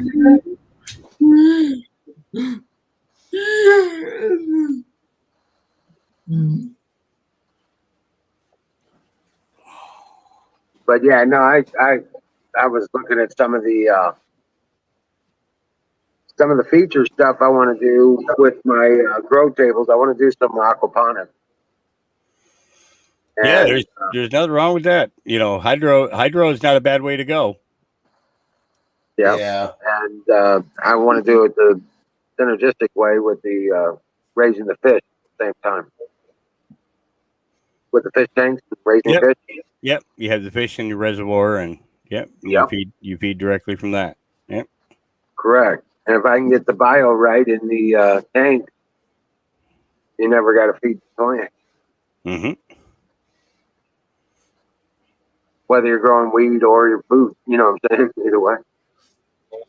Yeah, you could do both. I want to do this winter. I'm doing hanging strawberries in and those are going to be in hydro tubes, and I'm going to have it trestled. The actual PVC will hoop up, and there'll be a plant in different sections throughout all of it, and it'll feed through one main pumping system. Will flow through. Right. And we'll have the rocks, probably rock in there or cocoa in there, in which to filter through. It'll go through. It'll feed the whole thing, and then you just you change it out every time. But yeah, I figured to do hanging strawberries this year and see how that works. I want to have other means in which the farm to support itself. Right. I mean, because that's you know what I found? One of the ways to raise water rather than having the pump is doing air bubble risers. Mm-hmm. Yeah. Yep. Air pump. Yep. Yeah. Yeah, you keep those in your reservoir. If you keep those in your reservoir, you can keep your nutrient. So my nutrient tank is going to be a 275 gallon tank. Right. Okay. And so it'll feed up and then drain right back into that tank. And with having those in there, you can reconstitute that and purify it as it goes along. Right. You figure it keeps the motion in the water, and then when you do your falls, you have your injectors. Yep. When in the fall, when it falls back down to the reservoir. So I was watching this episode of Stream Hunters when they were down in Jamaica, and there were some farmers that were basically making their own man-made islands in the river system, like out in the bogs and the river systems, and they had their plants out there and stuff. And it was basically hydroponics, but on a natural level. Yeah, it's you're not using you're not using base chemicals and things like that a lot of the guys use. And that's where the big problem is when people are using bad nutrients and then they're dumping that stuff out, and when they're dumping it out, they're putting it into the water system. But for the most part, when you have a flood and drain system like that, you're going to use it until your reservoir is empty.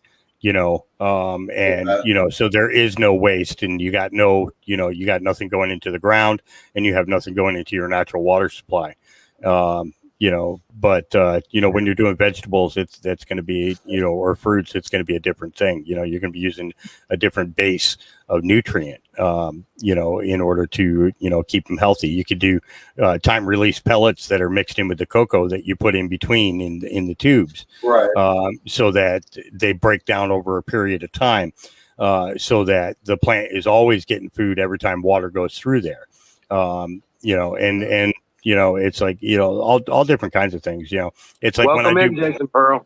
When I do my outdoor plants, I'll do them in 100-gallon pots or larger, and instead of putting them in the ground. And the reason for that is because I've seen what a couple of hundred plants can do to a natural growth forest. It steals all the nutrients from all the trees and everything around it. Right. So if we're growing in 100-gallon pots and then we're breaking down those root balls after we harvest the plant down, then it's basically a matter of mixing in some more soil and reconstituting that soil and reusing it. So we're not taking away from anything else. And you fishbone meal, blood meal, kelp meal, bat guanos or chicken or pig shit. All these different things can reconstitute that soil, and get you right back up to the level. And the thing is if you can grow tomatoes, you can grow cannabis. Yep. This is true. If you can grow, I'm serious. If you can grow good, healthy tomatoes, you can grow good, healthy cannabis. And there's no joke to that, because they basically they feed off the same things. In the veg cycle for the cannabis plant, it's nitrogen and calcium, magnesium. Okay, and during the flower season, it's potassium and phosphorus. So if you're providing both of those things, then you're always going to be producing the best fruits available. And tomato is considered a fruit, not a vegetable. Right. I know, I'm not sure if you were in here for this part of the conversation, Hawk, or not, but I had posed the question, what nutrients, or was there a certain nutrient in general that you can add in to promote flowering, like bigger buds? So when I flower, I have my blood meal, and my kelp meal are already mixed in my soil. Right. However, I do, during the flowering process, I use a food line called BioCanna. And I use so they, one bottle for the veg cycle is BioVega, and then they have Canazyme. And they also have the Bioflora, which is the flower food, which is molasses based. Okay. Molasses. And then they have another bottle, it comes in smaller bottles, a boost, and you're using very minute measurements of that. And that's a good booster. There's you could use Big Bud. Big Bud is a great supplement during the flower time. You only have to use it for a couple of weeks. It helps to enlarge your buds and stuff. The idea is that you want dense buds. So using a product like Bud Candy, Big Bud, and things like that, that can help you get weight for it. Because it's like this. When you look at a seed, you look at one plant being grown, right? So you're looking at maybe a $5,000, $6,000 value of that $10 seed. Okay. Yeah. But when I look at a seed, as $28,000. Okay. Okay. Because of all the clones that I'm going to take off of it, and then the medicine that I'm going to get from it when it goes to flower. So in getting that full 90-day veg period before sending it to flower, I get to get all the cuts off of that up until it goes to flower. So and each of those at $25 a piece, if I'm getting 1,000 cuts, that's $25,000. Okay. Right. And then the weed that I get off of, get from that, maybe I'll pull in $1,000 off of that. Okay. But other than that, so a seed to me is $28,000, not $10. Right. Well, the other factor you have, obviously, over anybody else, though, is sales and distribution aspect of that is not quite. But see, that shouldn't even be regulated. It shouldn't be regulated in any way. The only thing that should be regulated is anything that goes onto a market shelf should be tested. Other than that, no, it shouldn't be regulated at all. Okay. And it sure as hell, especially in the state of Oregon, should not be run by the Liquor Commission. Okay. I'm sorry, but alcohol and tobacco should have absolutely nothing to do. Alcohol and tobacco should have absolutely nothing to do with the cannabis industry. They are part of the reason why it went into prohibition to begin with. And it's unacceptable at all in any way, shape, or form. Every person should be able to grow this in their yard. Farmers should be growing this along the edges of their farm. Okay, because every time one of your animals gets sick, instead of having to call a vet, you let that animal go down to that natural plant that it would go down and eat, and let it lay down there and let it digest that. And then all of a sudden, the next day, your animal is back and happy and healthy. Yeah, let me tell you, we had pigs that broke out, at my grandmother's place when I was a kid, and Grandma always said they went down to eat the wacky tobacco. But Grandpa took me down and he explained to me, and he told me, he says, when the horses get sick or the cows get sick or the pigs get sick, they get an upset stomach, like dogs eat grass. Yeah. Cows, horses, and pigs. go and they eat either hemp or cannabis, and it detoxifies their stomachs.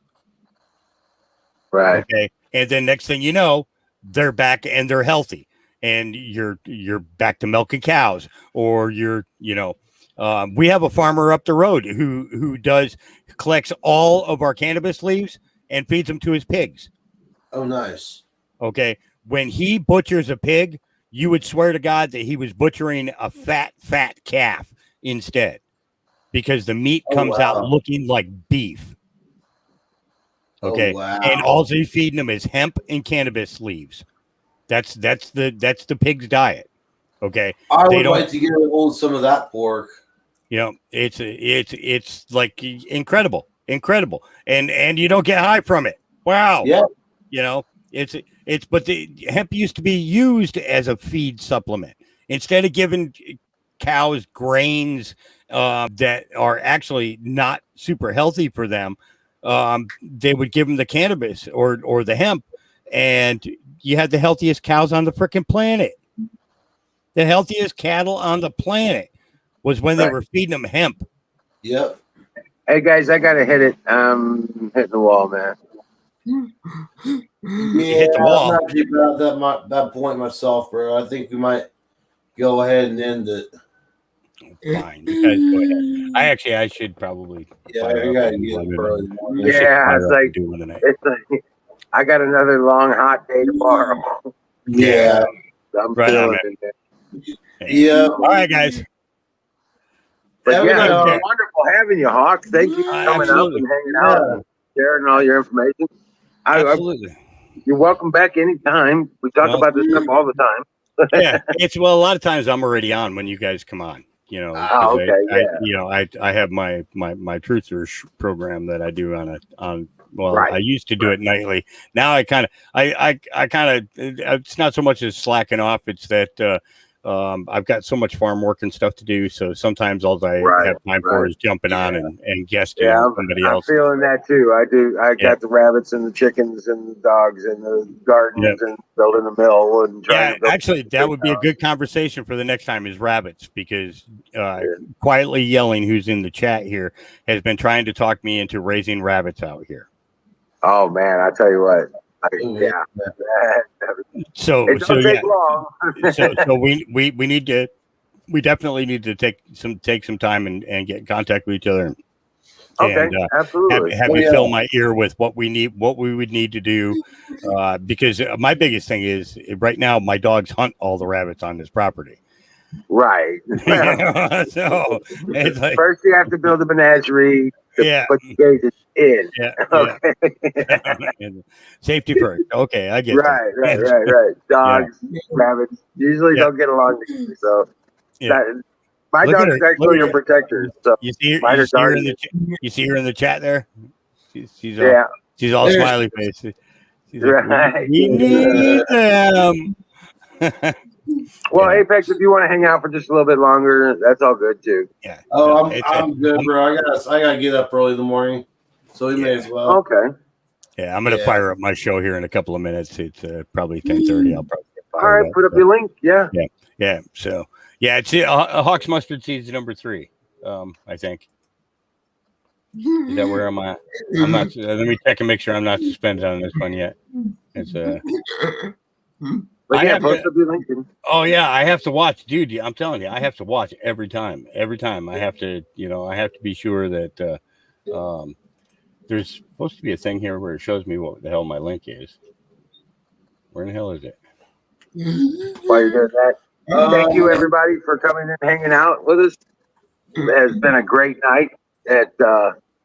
Man, we had some real good conversations, a lot of information and everything.